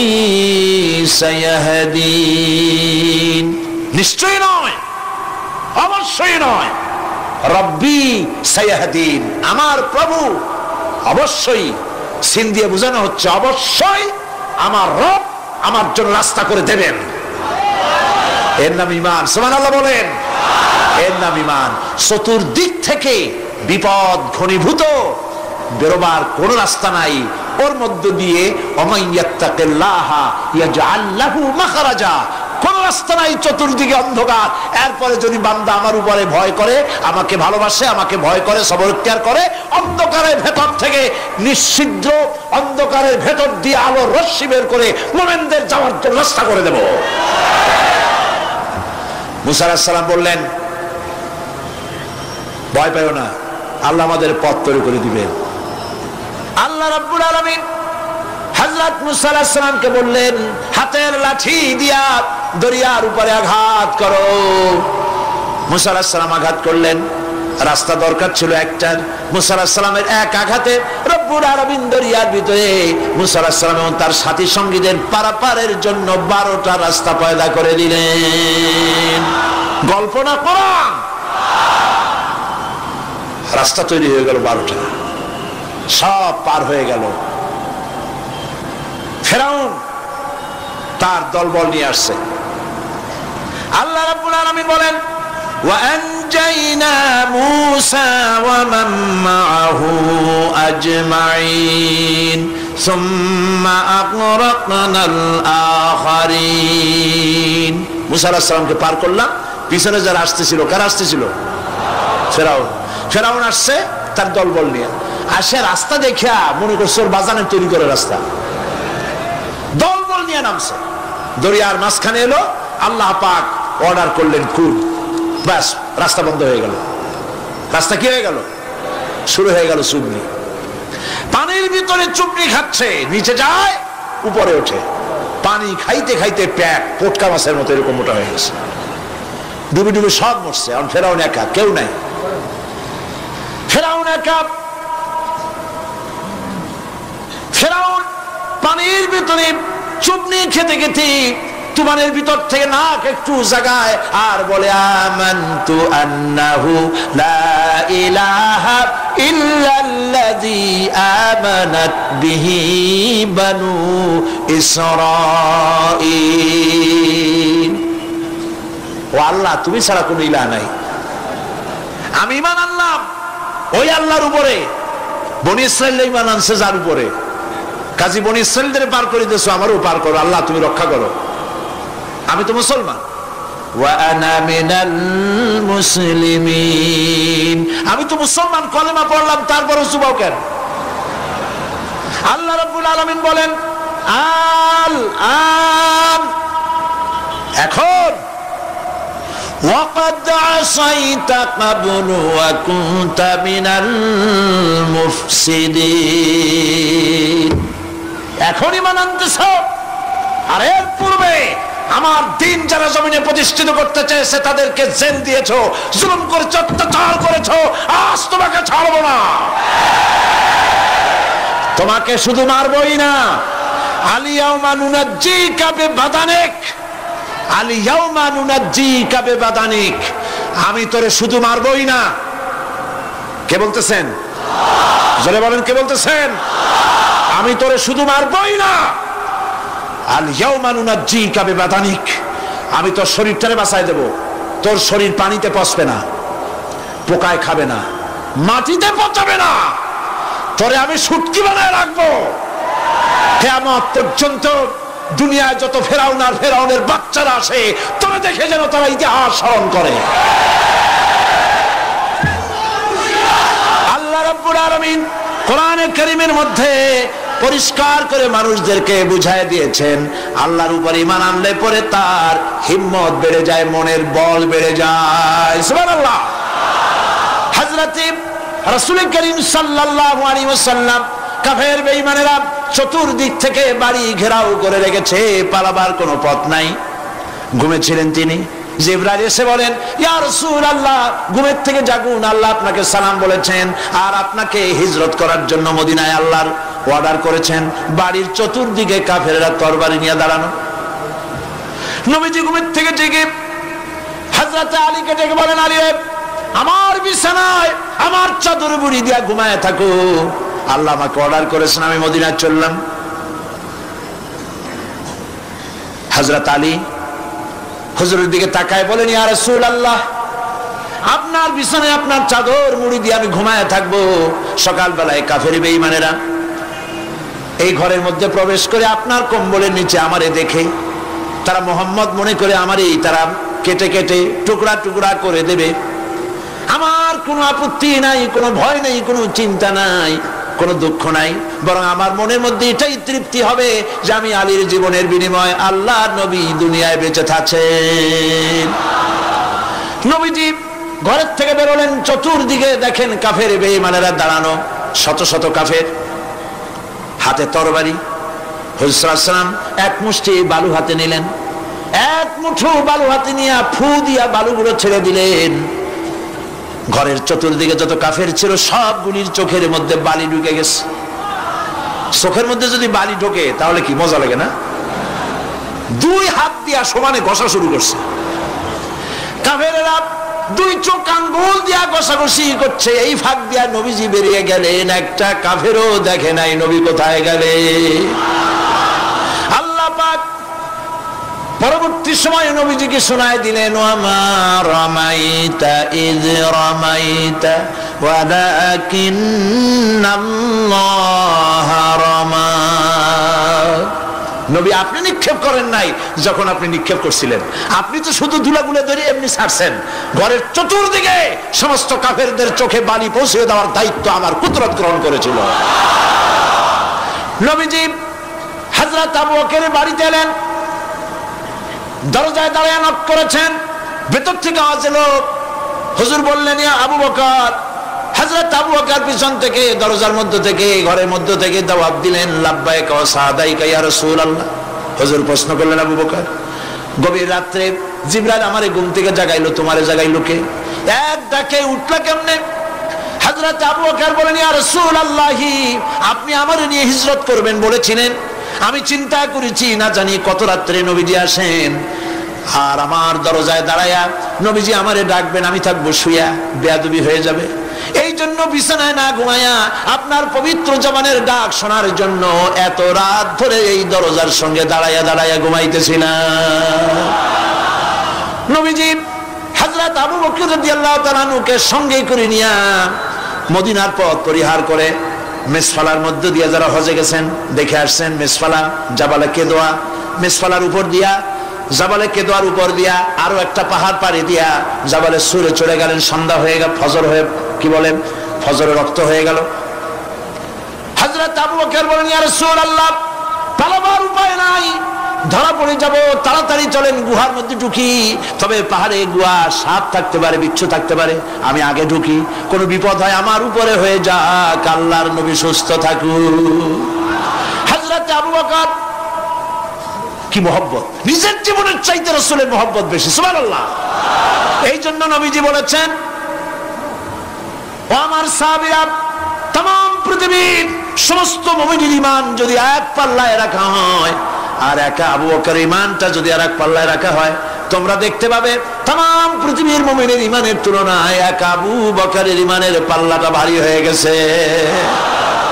হযরত আবু বকর গুহা সাফ করে হুজুরকে ডাকলেন, হুজুর ভিতরে ঢুকলেন, বলেন, আবু বকর, সারা রাতের একটা বিরাট অংশ হাঁটছি, পাহাড় বেয়েছি, কষ্ট হয়েছে, তুমি একটু বসো, তোমার উরুর উপরে মাথা রেখে আমি একটু ঘুমায় যাই। হুজুর ঘুমায় গেলেন। হযরত আবু বকর লক্ষ্য করলেন গুহার গায়ে অনেকগুলি ছিদ্র, এই ছিদ্র দিয়ে বড় বড় সাপ বেরোতে পারে, বিচ্ছু বেরোতে পারে, পাহাড়ে কি বেরোয় ভয় পেলেন তিনি জামা ছিঁড়ে ছিঁড়ে, চাদর ছিঁড়ে ছিঁড়ে গর্তগুলি বন্ধ করতে লাগলেন। কয়েকটা গর্ত বন্ধ করা গেল না, কাপড় শেষ। এবার তিনি নিজের পা দিয়া গর্ত বন্ধ করে বসে আছেন। বিষধর এক সাপ বহু চেষ্টা করেছে বেরোবার, কোন পথ না পেয়ে ছিদ্র পথে বেরিয়ে এসে হযরত আবু বকরের পায়ের উপরে দংশন করেছে। হযরত আবু বকর বিষের যন্ত্রণায় চোখ দিয়ে পানি পড়ছে। চোখের পানি দেখে রাসূলুল্লাহ ঘুম ভেঙে গেল। ঘুম ভেঙে হুজুর দেখেন হযরত আবু বকরের চোখে পানি। হযরত রাসূল জিজ্ঞেস করেন, আবু বকর কাঁদো কেন? বাড়ির কথা মনে পড়লো নাকি? বউ বাচ্চার কথা মনে পড়লো নাকি? কাঁদো কেন? হযরত আবু বকর বলেন, ইয়া রাসূলুল্লাহ, যেই দিন কালেমা পড়ে ঈমান এনেছি সেদিন থেকে আমার জীবন, আমার স্ত্রী পুত্র পরিজনের চাইতে, আমার জীবনের চাইতে আপনাকে বেশি ভালোবাসি। হুজুর বলেন, কাঁদো কেন? হযরত আবু বকর সাপের দংশনের কথা বললেন, যন্ত্রণায় কাঁদতেছি। হুজুর মুখ থেকে একটুখানি থুতু মোবারক বার করে দংশিত জায়গায় লাগাই দিলেন, যন্ত্রণা বন্ধ হয়ে গেল। হযরত রাসূল বলেন, আবু বকর, যখনই দংশন করেছিল আমার উঠাও নাই কেন? তোমারটা তো কষ্ট করা লাগতো না। হযরত আবু বকর বলেন, ইয়া রাসূলুল্লাহ, সাপের বিষের দংশনের যন্ত্রণায় কষ্ট করেছি, আমার কলিজাটা যদি জ্বলে পুড়ে জর্জরিত হয়ে যেত, রাসূলুল্লাহ আরাম ফরমাচ্ছিলেন, আমি সেই আরামে বিঘ্ন ঘটাতে পারতাম না। ইত্তাবসারে কাফির বেঈমানেরা খুঁজতে খুঁজতে, বুখারী শরীফের হাদিসে এসেছে, ওই গুহার কাছে এসে গেছে। এখন কেউ বলে একজন বলে এরই মধ্যে আছে, আর একজন বলে নাই। একজন বলে যদি থাকতো তাহলে উপরে মাকড়াসার জাল কেমনে, কবুতরের ডিম পাড়িয়া সেখানে বসে আছে কেমনে? একজন বলে আছে, আর একজন বলে নাই। হযরত আবু বকর বলেন, হুজুর ভয় পেয়ে গেছি, আমরা তো ধরা পড়ে যাব। হযরত আবু বকর রীতিমতো ভয়তে কেঁদে ফেলে দিলেন। আল্লাহর নবী হযরত আবু বকরকে এই বিরাট বিপদের মধ্যে, এমন গুহা, বসলে পরে মাথা দেখা যায়, শুয়ে হাঁটু উঁচু করলে হাঁটু দেখা যায়, স্বল্প পরিসর, অগভীর ছোট্ট গুহা, আমরা ধরা পড়ে গেছি, উপায় নাই। আল্লাহর নবী হযরত আবু বকরকে কি বলি সান্ত্বনা দিয়েছিলেন, কোরআন শরীফে আল্লাহ পাক তা উঠায় দিয়েছেন। ইযহুমা ফিল গার ইয ইয়াকুলু লিসাহিবিহি লা তাহজান ইন্নাল্লাহা মা'না।